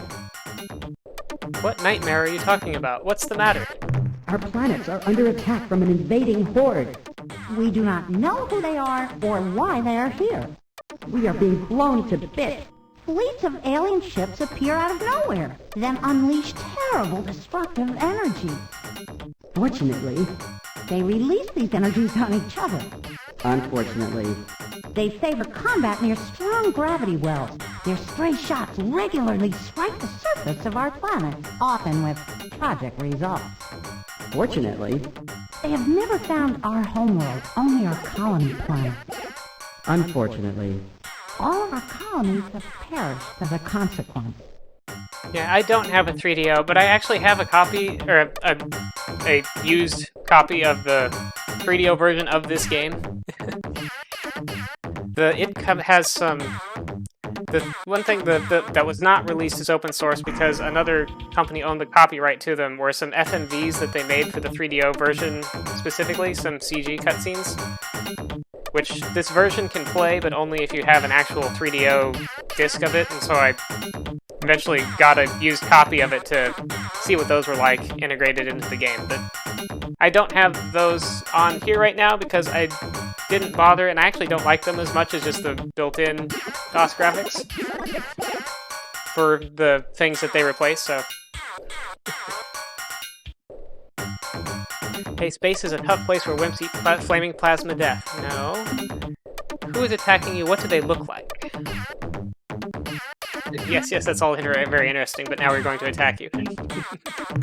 Some of the vessels are huge green battleships which launch wave after wave of small fighters. That would be the Ur-Quan we The know. other ships are black as space, and their hulls are carved with strange alien writing. In combat, the two ships seem evenly matched. One fires blasts of fusion energy, while the other launches spinning projectiles. Let's see, we want to help. What can we do? These are the words we have prayed for. Hey, this trip's not a waste after all. More than anything, we seek an ally to help us survive in this hostile universe. We're having some problems of that general nature. But we are only emissaries. You must meet with our leaders. They are wiser, more powerful beings. They look just like us, though. Fly to the star called Alpha Alpha Tucanae. The planet closest to the sun is our home. And if possible, hurry. I think those are the coordinates. I assume they gave me that's the coordinates they gave me at the beginning of the conversation.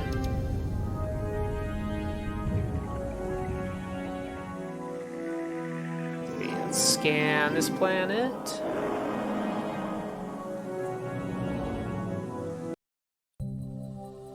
Doesn't look very good. Purple world. Those usually aren't worth much. No life forms, don't care. So let's see. We got...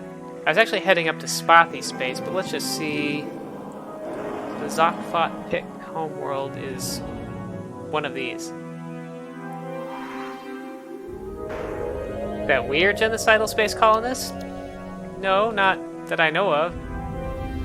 The Ur-Quan are genocidal space conquerors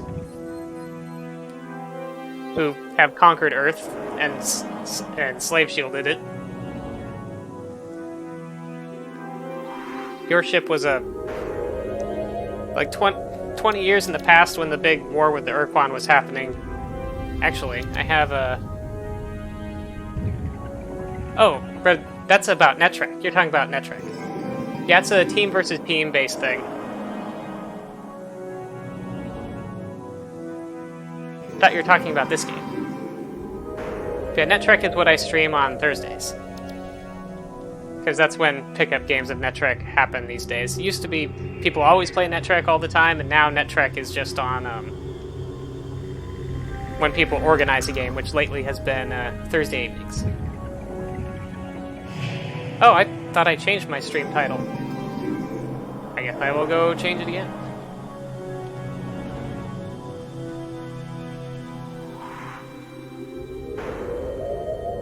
Mute site.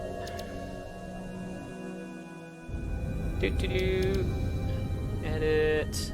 Oh yeah, I guess I didn't update it. Let's see. The Ur-Quan Masters. Whoops. Not multiplayer. Sorry about that. I changed it. I thought I changed it after my Netrek game, but it either didn't stick or I'm remembering wrong.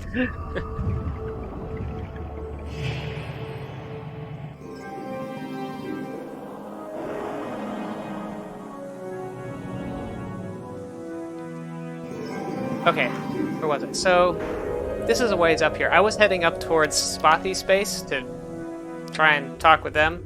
That's still kind of on the way to the Zot-Fot-Pik space, so I guess I'll continue to do that.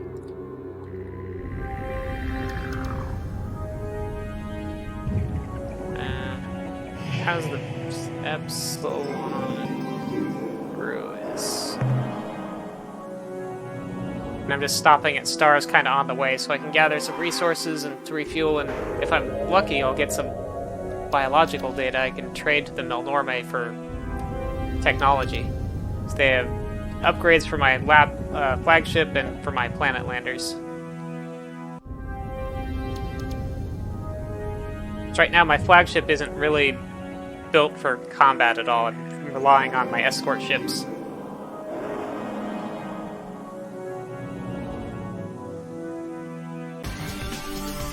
They do have getting a nice collection of going.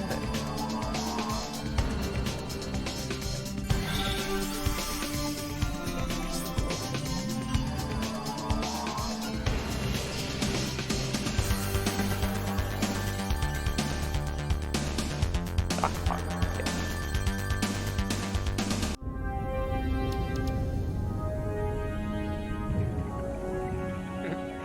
Yeah, this is actually a 90s game. The Starflight games were like mid to late 80s. Which were the last two space RPG games kind of like this that I played. And look very, and they're kind of clunky and very DOS 80s-y, but a lot of the same ideas were in that game as in this game with real-time combat, though the combat in here is much better than in Starflight. With lots of different ships that each have unique weapons. Oh yeah, the music in this has some really good music. The hyperspace music is one of my favorite game music pieces. And they have unique music for each of the alien races and stuff. Oh, yep. See you when you get back.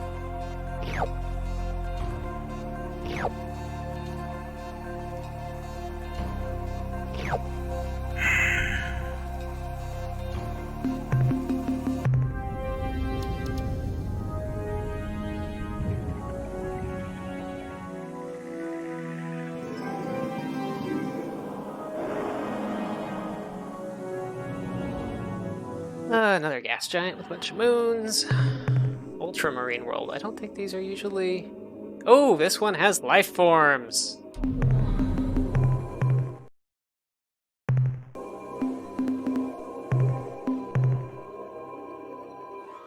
And the Melnorme said the next technology they were going to sell me was the point defense system for my ship, which I don't particularly care about, but I might want whatever comes after that. We'll see how much bio data I get.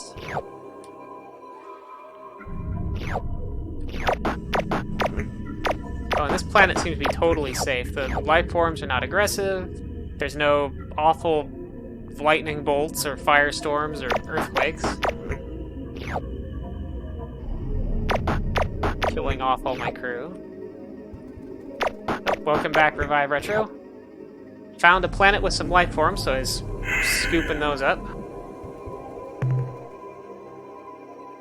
Yeah, I'm collecting resources so that I'll be able to buy fuel and ship upgrades and build new ships back at the starbase, but this planet had life forms on it, which I can stun and collect for biological data, and that I can trade with the Melnorme to buy fuel, but more importantly to buy new technologies, or information.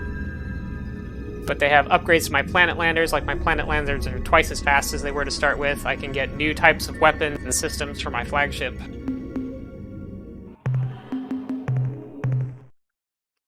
Yeah, this game is pretty great.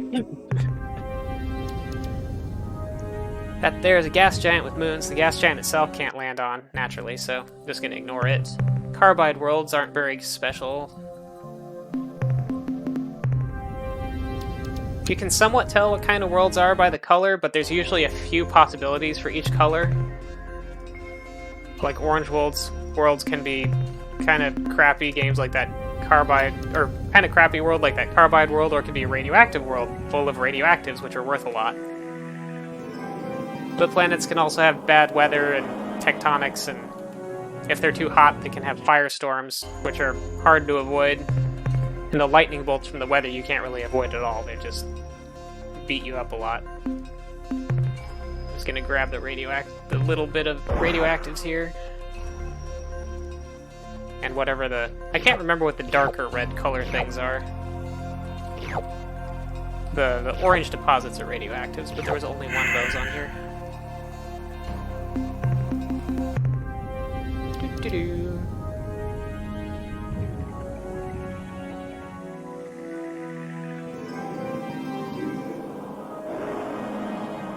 This is probably a boring planet.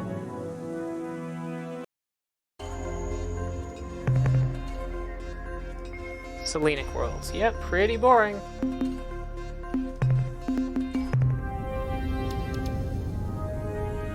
Yeah,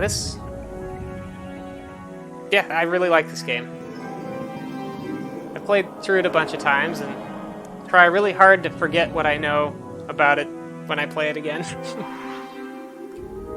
So that I can rediscover it as much as possible. Because a lot of it is, talking to all the different aliens and learning what's going on, where all the different things are. There's one sequel to there's one actual sequel to this game, but it wasn't made by the original designers of this game. So, and it's not quite as good, but still interesting to play. Star Control 3. The first Star Control game isn't a space RPG like this. It has more a turn-based strategy game, but with the same kind of ship-to-ship combat. It's kind of interesting, but a very different kind of game.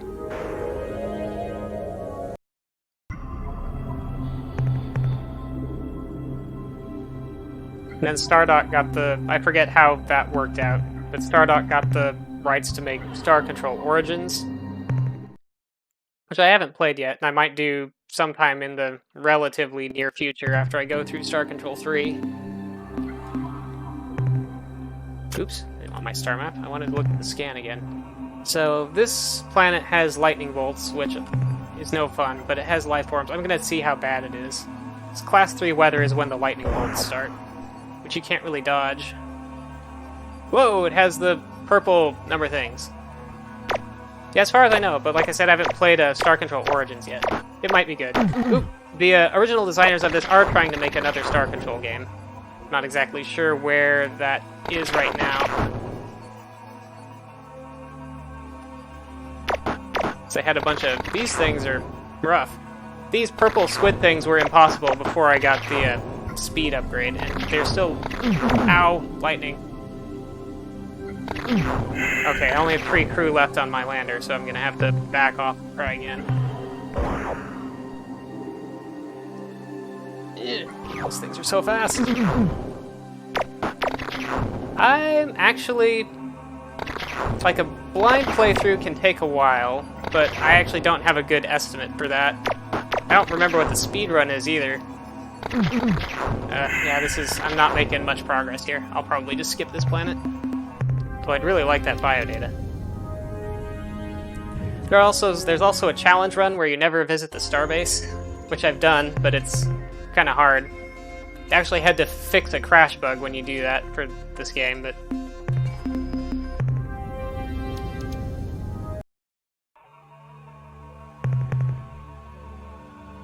Eh, nothing. Dust worlds are usually pretty boring. I don't know if this is gonna be like a 4 or 5 sessions or something like that. Maybe longer, maybe shorter, I don't remember at all. Ooh, radioactive worlds. Full of bright orange candies. And it's safe, too.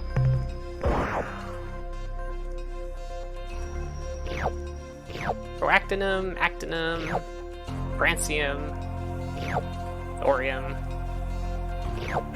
astatine, astatine? I don't know.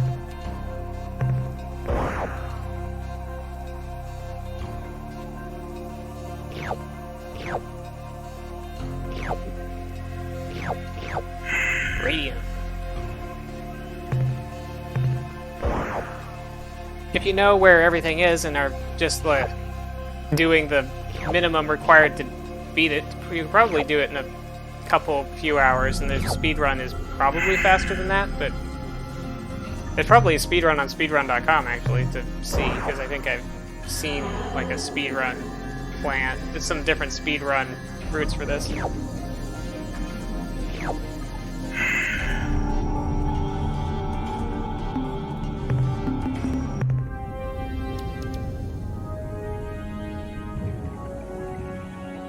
Okay, let's just head... Oh. Is there more to this? Kind of more to this system, but I'm just going to head up to the next one anyway.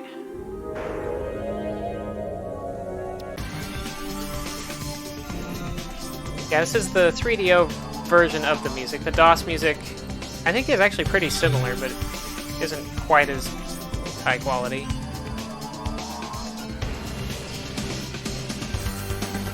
I can't remember if it's just straight up MIDI or not. I don't know. The 3DO stuff's pretty good. Oh, this star is hot. And that's a Spathi ship. I should probably talk to that. We're just gonna see how hot this outermost moon is. Oh, the treasure world, 101 degrees. That shouldn't be too bad. Oh, and there's, like, 3 life forms here.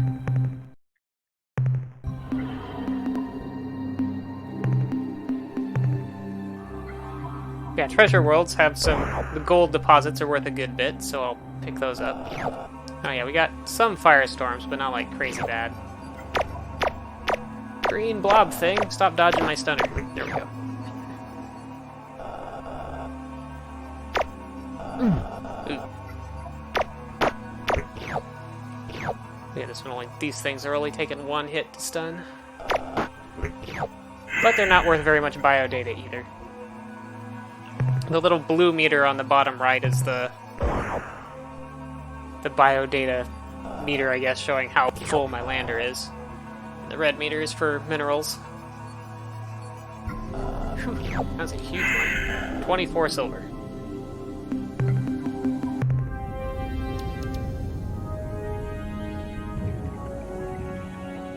These brighter, hotter systems might tend to have better resources. Let's go chat with this Spathi. Surprise and terror! I am greeted by the smooth and hostile face of our old enemy, the Hootmans. No, the huge clans? No, I remember. The Hoonams. Close enough. We are on a peaceful mission through the cosmos. 2 aspects of your last statement defy the course of nature as I know it. First, peace, as you call it, is an illusion. If you have peace, you simply haven't yet seen the thing that's trying to kill you. Second, peaceful missions through the cosmos rarely require weapons large enough to punch holes through a small moon. The Spathi are big cowards. They were tricked into becoming combat thralls. What can you tell us of your species? We can best be described as metamollusks, possessing the best qualities of both the clam and the dravat, which is not native to your world. We are intelligent and clever, though you would never call us cunning. Each day when we awaken, we call forth the traditional Spathi prayer. Oh God, please don't let me die today! Tomorrow would be so much better!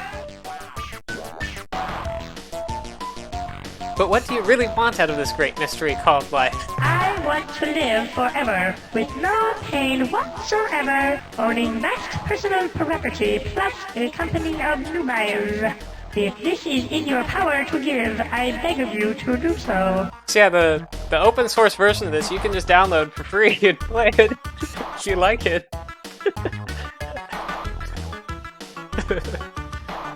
the Ur-Quan masters. Let me actually find the link. I think it's uqm.stack.nl.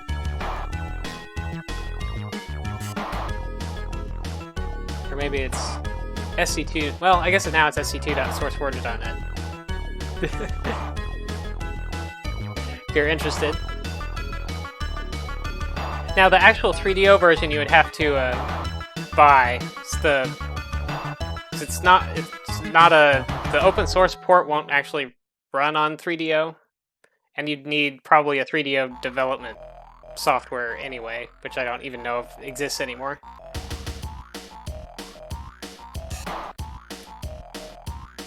I don't know if you can find a 3DO image somewhere or get a used 3DO copy. They might not be very expensive either. Okay, let me be frank, we seek allies. In case you have not forgotten, we are bonded to the Ur-Quan as slaves. The punishment for the plan you propose can be described as death. That brings up a good point. If you are such cowards, why do you fight for the Ur-Quan? This is a sad tale, so do not even try to contain your tears. After the Ur-Quan demolished the Ilra, they turned the force of their armada against us Spathi. The term rapidly subjugated would best describe what happened next. When the Ur-Quan arrived at Spathiwa, there was a great ceremony. Part of that ceremony involved blasting portions of our planet's surface into radioactive dust, and this part we did not enjoy. But the worst was yet to come. our leaders were called into the command chamber of Ur-Quan Lord One's dreadnought, where they were read a long and complicated document explaining the choices given new slaves. When our leaders heard the term forever encased and impenetrable shield, they grew overexcited, I'm afraid, and made a fatal error. The decision was to be transmitted to the Ur-Quan via one of two rods, one colored black, the other white.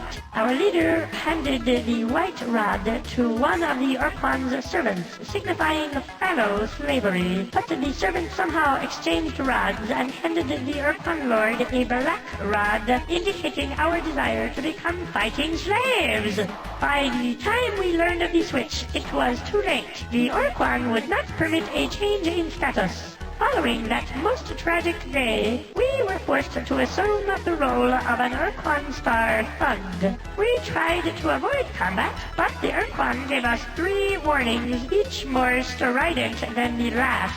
When we learned that there would be no 4th warning, simply annihilation, we attended to our new role with improved vigor. Oh, and perhaps you have already guessed, the Ur-Quan's servant who made the switch was an Umga. Umga are supposed to be pretty nasty, pranksters. Soulless Redbeard, hello. Just playing Star Control 2 today. Under the circumstances, I think it would be best if you allied with Earth immediately. Sure, consider it done. Allies to the bitter end. Not.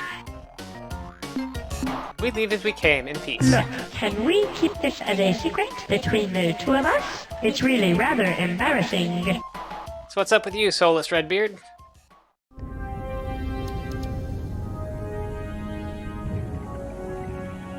Let me just check a couple other planets here.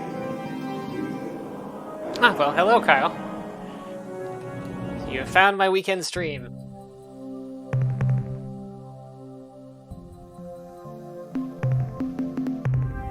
Boring planet, nothing good there.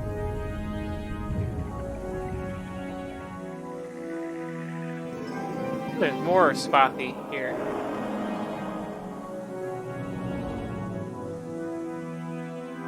Let's check the orange and blue moons, because those are more likely to have something good. Metal World. Oof, class 7 weather, that'd be a nightmare.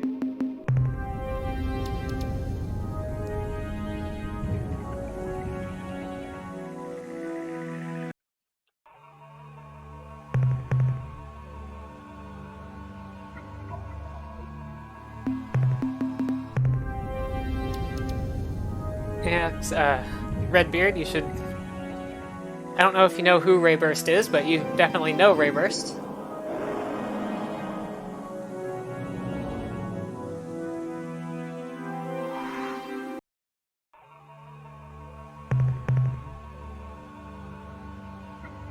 These are all scary planets to land on. Either that had Class 5 weather and Class 5 tectonics.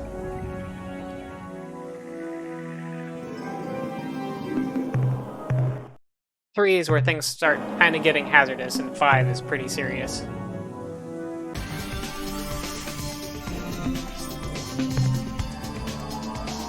Let's keep moving up. Alpha Illuminati's probably looks like a supergiant, so I could probably run into some Melnorme traders here and see what the next technology is going to be. I have enough biodata now to buy the point defense lasers they offered. Just need to find their ship. Come on.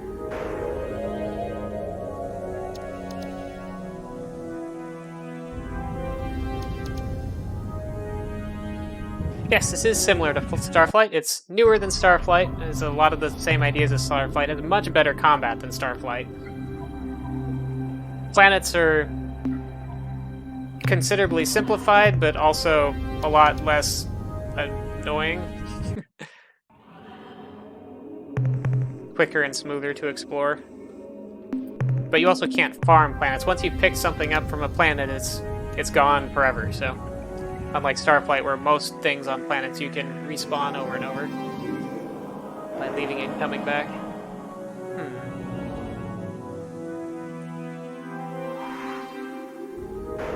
It looks like there should be a Belnorme ship in this system, but I'm not finding one. Enigma world.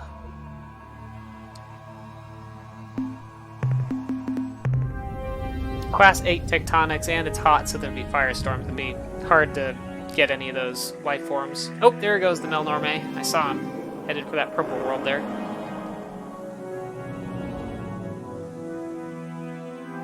Come back! Once again, we meet to exchange valuable tangibles. Isn't this fun? Now, what can we do for you today? I have some items I would like to sell. What would you like to sell, Captain? The 18 units of biological data we downloaded from your ship earn you 13 credits. So yeah, not... So just that's just enough to push me over the 150. What items would you like to buy I didn't today? need very much. The technology we are now offering includes details on how to add point defense laser systems to your flagship. Yeah, the alien races are great. The Pkunk I talked to at the very beginning of my stream are some of my favorites, but like all of them, all over the place, are great. These little babies are great for defense, but because of their limited range, they may not make a good offensive weapon. However, the more you build for your vessel, the more damage each laser strike will do. The technology Stacking them we lets are you shoot now down stronger offering projectiles, too. includes plans for building improvements to your planet landers, which make them resistant to hostile alien life forms. Yeah, Redbeard, it's absolutely better looking than Starflight. Starflight was a 80... I think it came out like 86 or 87, but they'd been working on it for a few years, and so the graphics were kind of outdated by the time it came out, even then. And DOS games were just not usually that pretty then. This being more like early 90s, has a lot more colors. It can just display a lot more colors at one time. I don't have the credits to buy any more technology for now. To buy. It has been a pleasure dealing with you, Captain. We look forward to your next visit.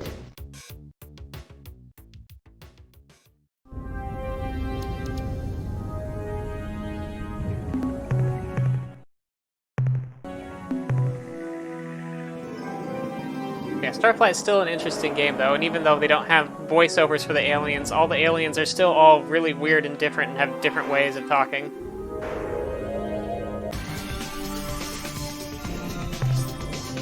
So I still like it. I think I'm getting close to the Spathi homeworld. Yep, Epsilon Gruith. Something fast is chasing me. I guess Spathi eluders are pretty fast, so I think this might be faster than those.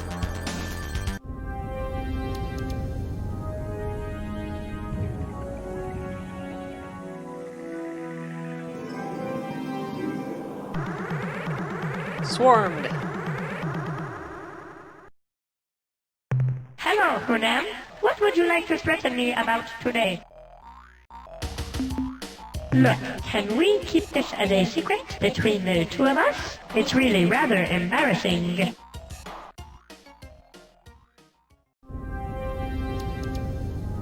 Yeah, like Rayburst is saying, each alien also has its own font. Some of them are more distinct than others, like the Ilrath's really gothic font is obvious and cool. Oh, encounter on the moon, not on the planet. Homeworlds have a lot of ships. Basically, homeworld fleets in this game are infinite. What is the secret cipher? Once I've given you the cipher, what do I get? You get to live a bit longer. Yeah. Whippo gave us the cipher. ultra-secret Spathi cipher, known only by him and several billion other Spathi. We are the Faith Ones, the Spathi High Council. You have given us the correct cipher, and so you will not be destroyed immediately. Now, if you please, tell us how you acquired our most secret Spathi cipher, which every Spathi swears never, never to reveal, even when threatened with considerable pain. Met a Spathi on Pluto. We became good friends. And just where is this Spathi friend now? Never mind. The answer is all too obvious in your tiny, dry eyes.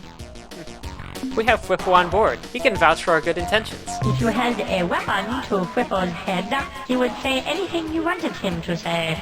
In fact, if you held a vegetable to his head, he would probably say anything you wanted him to say. We come in peace and with goodwill. No doubt. As a gesture of goodwill, could you spare some mineral resources? No. Would you be willing to share some information with us? No. We offer our hand in friendship. Join us in our many allies. We are too afraid of the Ur-Quan to consider such an alliance. They would most certainly punish us with extreme tortures. We're stronger than the Ur-Quan. You're better off with us. That's not true. Hello? Hello? Awaken from your dreamy state, you them. Now is the time for realism, not wild fancy. Yes, we are strong enough. Look at our precursor vessel. Is it not unique?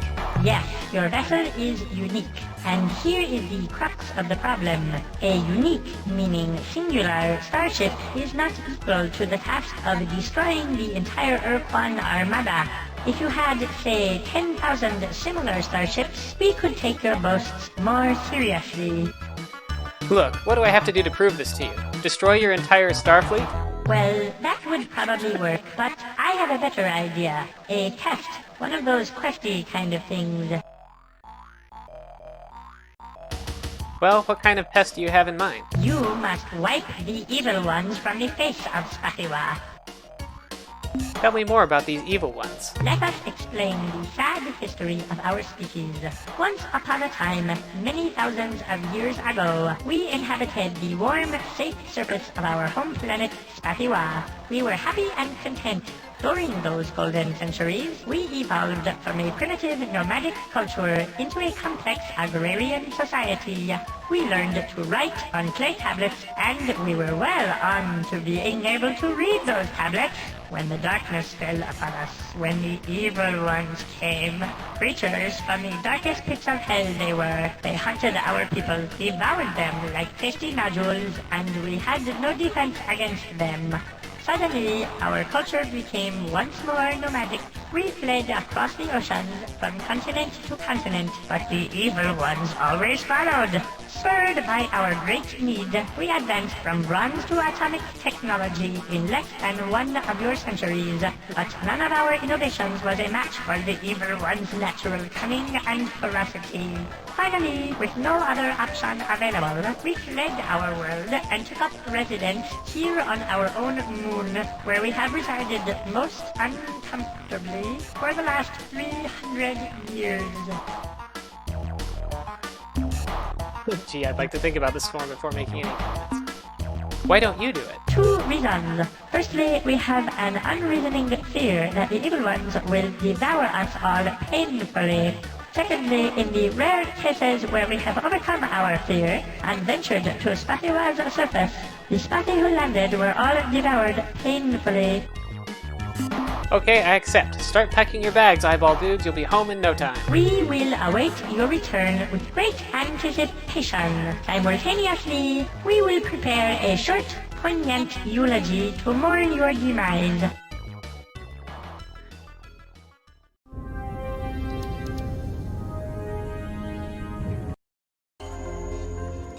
Scan. And buy lots of life forms. Save real quick.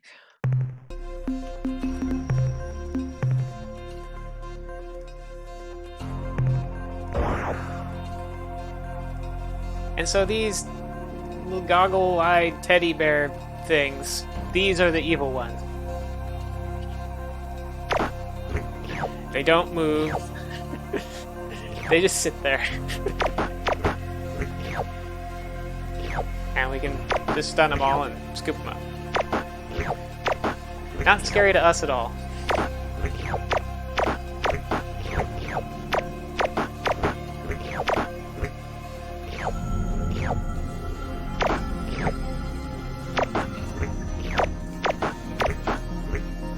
Whoop, missed.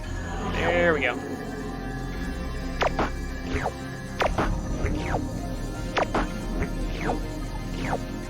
Got two with one shot.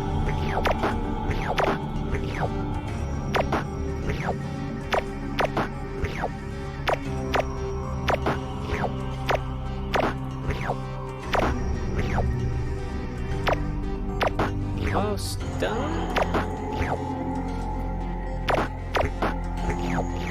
I think that's all of them.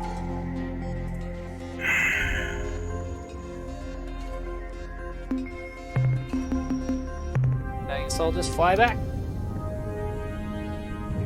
How go your foolishly courageous and noble efforts to rid the evil ones from our beloved Spathi?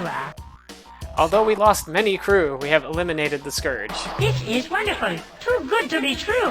We will immediately begin transporting Spathi from this unpleasant moon down to the safe surface. We shall send in firstlings and the infirm elderly first as a special honor. Please come back later to receive your accolades.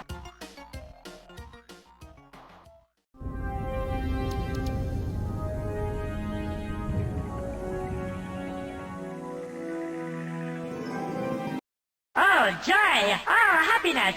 We rejoice and make merry in celebration of our imminent return to our home world.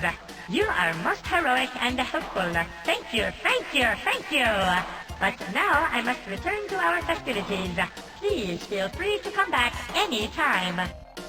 Hey, a deal's a deal. What about our alliance? Why don't you just wait a while until after we are resettled on our home world? We can discuss details at that time. How long do you expect this to take? 10, 15 years tops.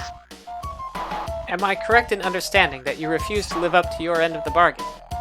No, no, no. We are simply taking a more adult, welcome to the real world view of the situation. We cannot simply say, hurrah! And form an alliance with you this very moment.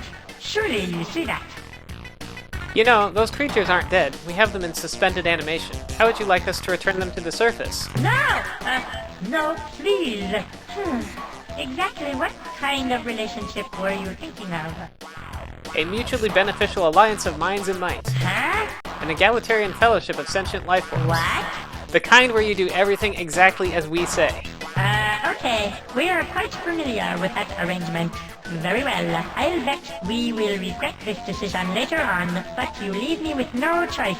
We will comply with your needs. A Spathi delegation will depart immediately for the planet Earth. Now we've got the Spathi on board.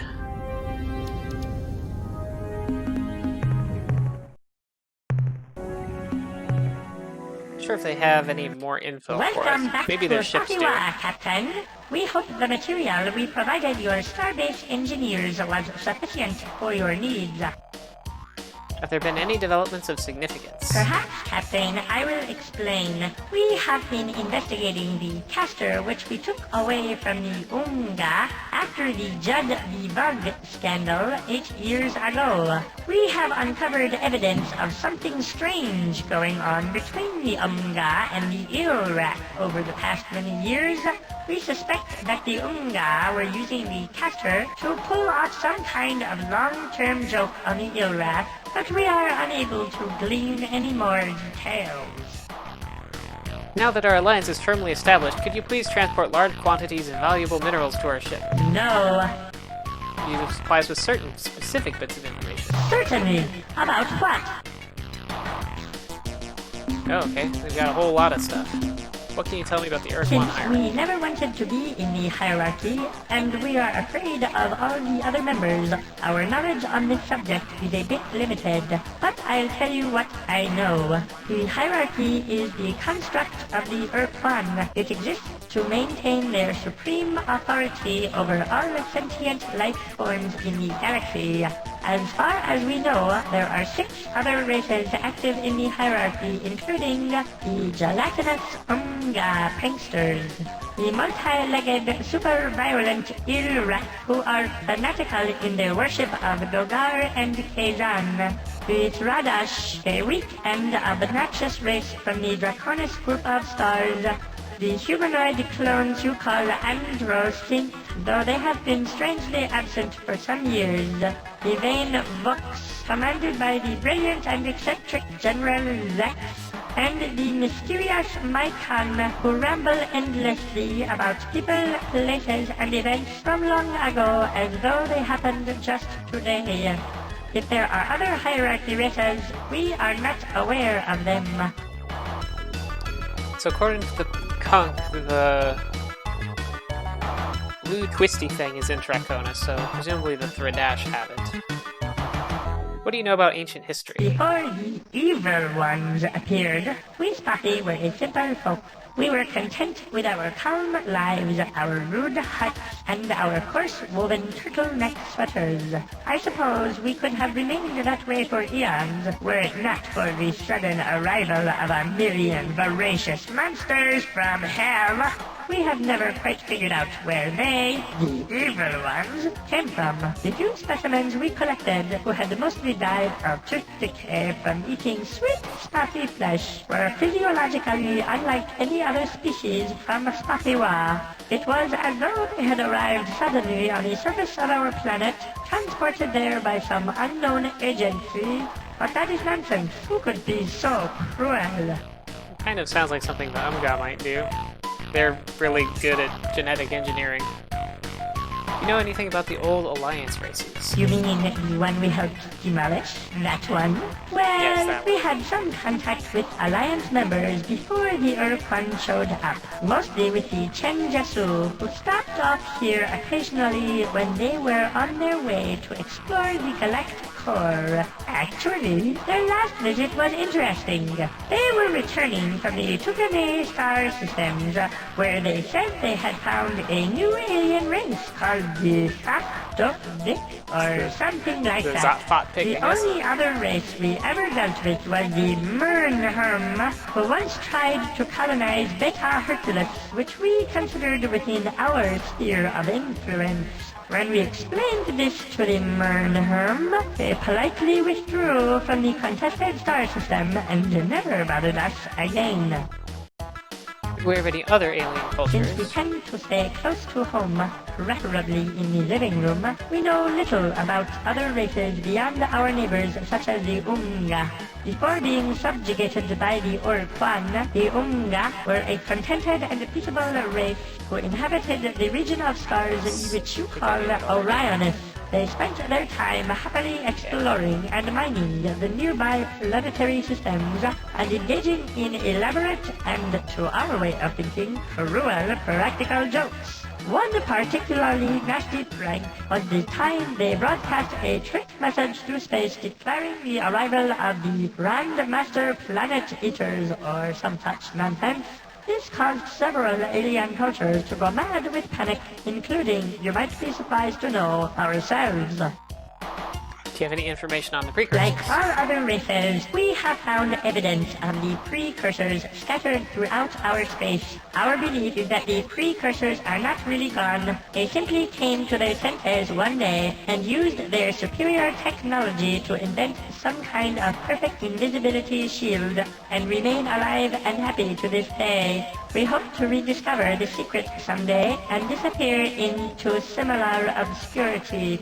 One other thing, we haven't been able to translate much of their writing, but we understand one fragment of text. It mentions a sequence of 10 artificial waste disposal sites they built somewhere around here. I suspect that even garbage from the precursors would be of incredible value. Wrong button.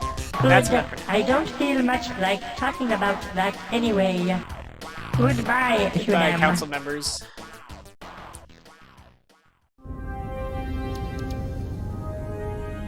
Just gonna see if they get any new news if I leave and come back. But exhausted what the can main we, the High Spathi Ruling Council, do for you? body of info.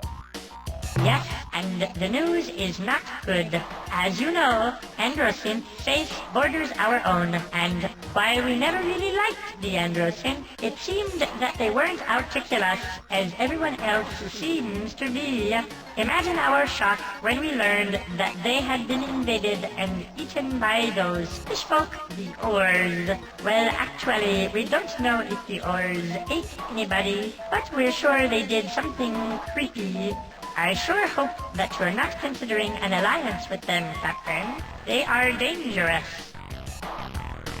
Well, too late for that. Goodbye, Hunem. We already have an alliance with the Orz. But it's okay, it wasn't actually the Hello, Orz Captain. What brings you here today? that ate the Antrocid. It was the many. I guess we forgot to tell you this a while ago. Sorry. But we've been so busy lately working on the sheet preparations for returning to Spathiwa that I'm afraid it just slipped my mind. Okay, that's all. Hey, I gave you an apology. What more do you want? Oh, right. The thing I forgot. Yes, I remember now. It was something odd that happened to us when we first met the Ur-Quan. We sent out a ship to meet the oncoming dreadnoughts. We wanted to tell the Ur-Quan about the evil ones so they could safely avoid our planet. But when we got close, the Ur-Quan started blasting out this overwhelming signal. Sentient life! We are the Ur-Quan! Independence is intolerable! Blah blah blah! You get the idea. Anyway, in a moment of panicked genius, the captain blurted out, "Hold! What you are doing to us is wrong! Why do you do this thing?" To everyone's amazement, the Ur-Quan fleet stopped dead in space. The Ur-Quan fixed a tight communication beam on the ship, and the creature spoke a long while and with great passion, almost as though it were intoning a high ritual. The words he spoke were of planet-shaking significance. At least, we assume so. We can't really be sure because all of the Spathi on board at the time were curled tightly in their shell cases and couldn't hear very well. Maybe if you get the opportunity, Captain, you can try to ask the question again. The Pkunk mentioned that series of sentences too as something that we should probably say to the Ur-Quan, or at least to some big, scary, threatening thing. Goodbye, Hunem.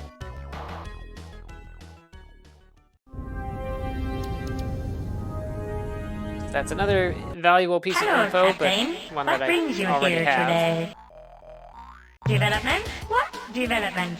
Whatever are you talking about, Captain? Are you implying we are up to something? That we have some kind of secret plan? How wrong you are, Captain! Our feelings are injured by your unwarranted accusation! Apologies would be appropriate at this time.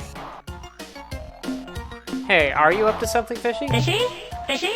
What is this, fishy? No, nothing fishy here. Totally fishless. There.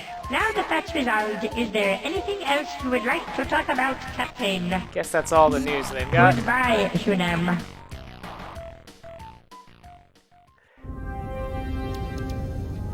So, Zot-Fot-Pik are over here in Ur-Quan space, but I could probably still dip in there without getting totally annihilated.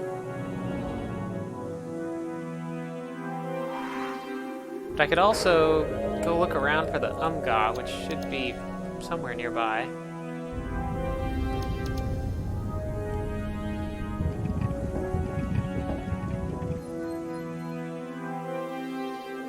Or actually, I do have the Umga's constellation Orionis.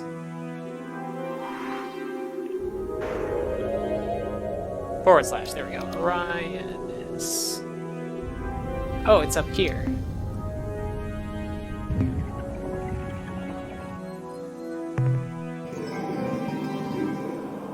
Okay, so maybe I'll probably go to the Zot-Fot-Pik homeworld first, and then I'll try heading for Orionus.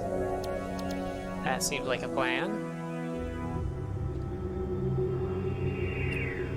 And the actual coordinates for the Zot-Fot-Pik are 400.0, or you just look for Alpha 2A. Away in the corner in their space. That's kind of annoying, but whatever. Go stop at Delta Ceti on the way.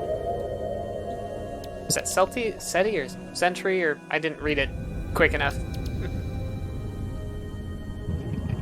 Though maybe first should chat with a couple of regular Spathi ships. Hello, Captain Ally Hunam. We are here in this place at this time just like you. How wonderful. Hi folks, what's Very new? little, I'm afraid. We've just been watching the stars. Yeah, we do say different things. No, than the actually, there was something that happened the last month on the 17th. We saw a new star appear between the Circini and Chandrasekhar star clusters. We watched it and watched it for 3 days. We just watched it. Then it went away, vanished just like that. I hope it comes back. Weird. 3 days. Allies, grant us the boon of your wisdom. Stuck as we are here out in deep space, we learn little of interest. I suggest you consult the more interesting folk at Spathiwa. That thing you just told me was the most useful thing that any Spathi had given me so far, so never mind. Please share your mineral wealth with us as allies. As you wish. Our waste recycling unit is at your disposal. There you will find quantities of methane, sulfurous gas, and some interesting organic compounds. Feel free, take all you want. What do you guys do for fun out here in deep space? We used to be bored, but then we bought this cool entertainment product. It simulated a grand adventure through 1,000 parsecs of hostile space, where we met interesting aliens, uncovered the secrets of a long-lost superior race, and eventually, to save our world from destruction, we had to face the dragon! Never mind, I can tell you aren't really interested. Goodbye, friend Spathi. I hope your journey is a safe one. Same to you.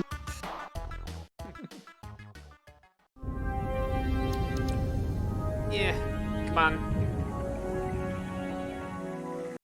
Ah, Hunam, I was just wondering, is Sophius still alive? Have you seen him? Is he well? Who? He was sent to your Earth starbase a while ago to captain an eluder vessel as part of our mutual assistance pact. Rest assured, he will be an excellent addition to your elite force. Those weeks of intense training always result in an officer of the highest caliber. If you see him, please let him know that I still consider his debt valid and expect prompt payment. Thank you.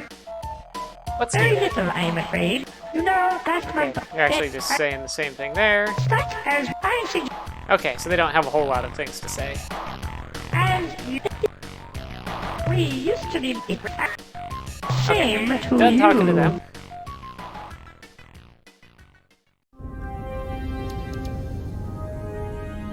So it's now the 7th, so I have 10 days before 17.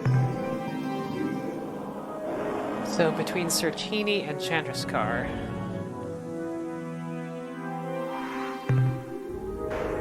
Which is over here. Circini, Chandrasekhar. Okay, so I don't know if I'll be able to get to the Zot-Fot and back over there in that amount of time. But we'll see. I'll just head straight for Alpha 2A.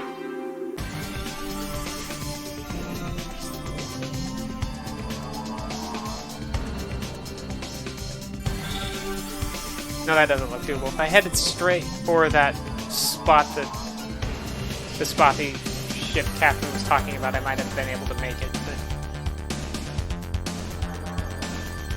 gonna have to go for the next one, I think. Yeah, I'm just gonna keep on straight to 2A. I don't want to stop in the middle of Ur-Quan space any more than I absolutely have to.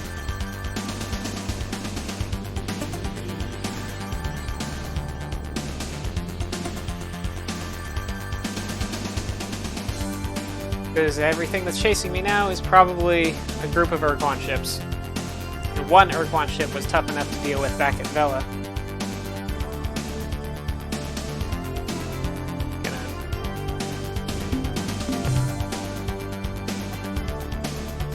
So 400, 543.7. I might have to manually pilot to avoid some of these. But I think I should be okay when I leave if I immediately move straight up. Oh yeah, it's already after the 17th. Although I might be able to see that on my... Oh yeah! On my map. Is this the unknown? So yeah, there is a star that's only here some of the time.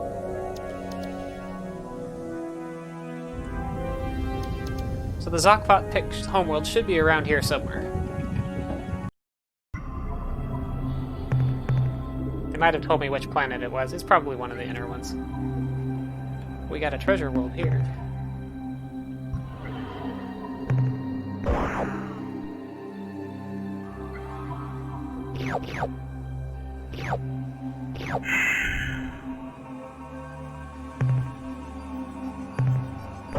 I've used over a quarter of my fuel so far.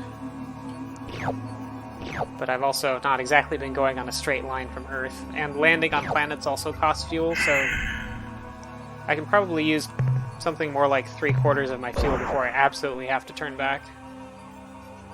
And that's if I'm unwilling to buy fuel from the Melnorme or for biological data.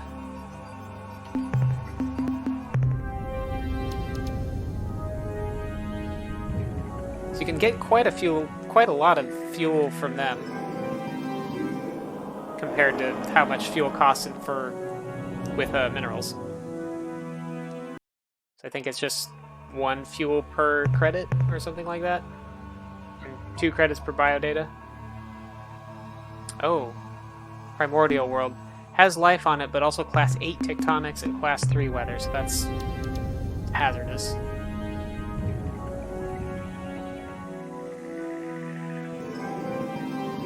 Very hazardous.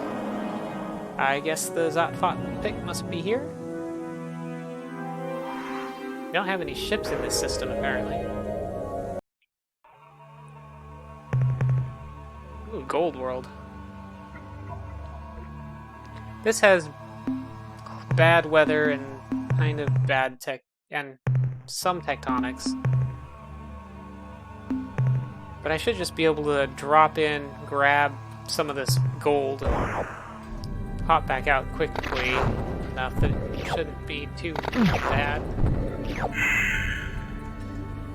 Had a couple times where there's big deposits close together. Ow, ow.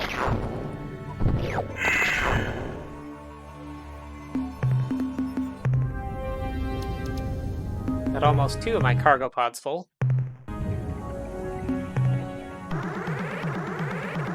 Encounter! With lots of these little ships. Ah, it is the alien from the Tenjessu's alliance. Just look at those weapon pods on his ship. We hope that during this visit, we can make clear to your species the benefits of a mutual assistance pact. But we're also armed to the teeth, so don't try stealing our atmosphere or anything sneaky like that. It's like I'm almost running out of time for my stream, so I'll probably, after this conversation, is probably where I'm going to end it. But let's have our Zot-Fot-Pik chat first. We had a close So what's happening call around last here? week, One of those black ships was snooping around the system. but before it got to our world, some of the green ships warped in, destroyed the black vessel, and then left immediately. We got lucky. Any news about the war between the 2 alien races? No, we have nothing new to report. Nope, not a thing. I have traveled here to seek an alliance between our peoples. How wonderful! We accept! Hooray! How marvelous! Yeehaw! Captain, we are delighted that your people have made this choice. Now we won't get slaughtered. In exchange for our cooperation helping you with captains and ship designs, all that we ask for is your protection. so we don't get slaughtered. We shall begin fulfilling our commitment at once. We will transport officers and our Stinger design to your base immediately. Why, heck! Maybe I'll even make the trip to your planet. I'd make a good starship captain. Captain, I'm pretty darn mean in a fight, and there ain't nobody better than me with a thrusting stinger tongue attack. After the wild crocodile, was that the Biloxi who said that?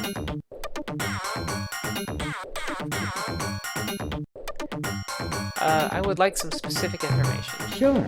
What do you want to know? Just ask away. What do you know about other alien races? Not much, to tell the truth. This space exploration stuff is kind of new to us, Besides the green alien ship which have only tried to kill us, and the black alien ship, which have actually been quite successful at killing us. the only other starships we have encountered are strange tumbling red probes, which profess to be on a peaceful mission. Somehow I've But not then run into those attack yet. like slavering Zabrankies. We believe that the probes are actually robotic scouts, which have suffered some kind of malfunction resulting in their aberrant behavior. And what's worse, they are multiplying. Yes, that's true. The probes seem to be replicating at a geometric rate. Hey! That means if there was only one last week, then next month... wait a minute. Let me calculate. That means next month there'll be a whole mess of those things. By backtracing the probe's course path, we have been able to calculate that the source of the probes is somewhere on a direct line that includes our star and Epsilon Muscae. Go get 'em, Captain. Epsilon Muscae. Where's my Zot-Fot-Pik? So, tumbling probes online. That includes Alpha Tucanae and Epsilon Muscae.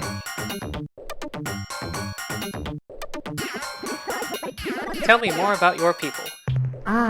Cultural exchange. A good idea. Yeah, let's tell him about Frungy. Be quiet, you fool. He asked a serious question. He doesn't want to know about Grungy. How do you know? What makes you so smart? You never even asked him if he wants to know about Frungy. Why, I'll bet right now he's wondering, what is this wonderful sport Frungy? How is it played? What kind of equipment do you need to play Frungy? And I wonder who's ahead in the Frungy Championships. Will you shut up about Grungy? If you say another word about that stupid game, I'm going to lose control and blow a cloud of spores at you. Yeah, okay. Don't blow your stack. I won't mention Frungy again, I promise. Well, Captain, as you can probably see, our culture's predominant trait, its greatest strength and weakness, is the diverse interactions between Zot-Fot and Pik. Frungy! Can you describe your Stinger starships? The Stinger is the peak of our technological prowess. It's totally awesome. These vessels are cheap to build and can be quite effective in short-range combat. They turn on a small round thing that's real small. Remember, though, against most ships, the Stinger must close distance immediately and give unrelenting tongue attacks until either the enemy or the Stinger are destroyed. Yeah, the tonguing is the best part. Does that guy in the back ever say anything? Nope. Not a word. What was your history like? Our past? Quite a broad topic for this short conversation, but we'll share a key piece of our history with you. After we killed off the last Zabranki, we faced an interesting question. Should we proceed and establish a culture which would advance in art, technology, and social sophistication? Or should we just go back into the forest and kick back and enjoy ourselves, knowing that a Zabranki wasn't going to jump out of the bush and eat us? Well, we did go back into the forest. We stayed there for about 5,000 years and had a great time. Then, one stormy day, a Zot, a Fot, and a Pik were walking up a steep path looking for something good to eat when a bolt of lightning struck nearby. With a huge flash of light, The bolt of energy carved a strangely shaped chunk of granite out of a cliff. It was a disc with a hole in the middle. As the rock began to roll down the hill toward the three terrified beings, some dry grass got caught in its hole. And since the rock was still hot, the grass caught on fire. When the rock finally got to the Zot, the Fot, and the Pik, they simultaneously discovered the wheel, fire, and religion, thus catapulting them on the road of progress. Which has led us to this day, Captain. Oh, how did the flaming wheel give religion to our culture, you ask? I will explain. You see, when it got to the threesome, the flaming wheel was going at a pretty good clip, and it ran smack into this rock, killing him. The Fot and the Pik felt so bad. They really liked that Zot. That they decided the Zot hadn't really died when the wheel flattened him. He had just gone to a better place. Presumably one without lethal flaming wheels. That's enough info for now, thanks. Anything else? Bye Zot, bye Fot, bye Pik. Goodbye, Captain. See ya! Another ally, the Zot-Fot-Pik. Well, it's a bit after 11:30 now, so I should be ending my stream. I don't actually think I see anybody that I'm following who's doing anything at all like what I am right now. So, let's see what might be good to raid or host. Telio 1's doing ActRaiser.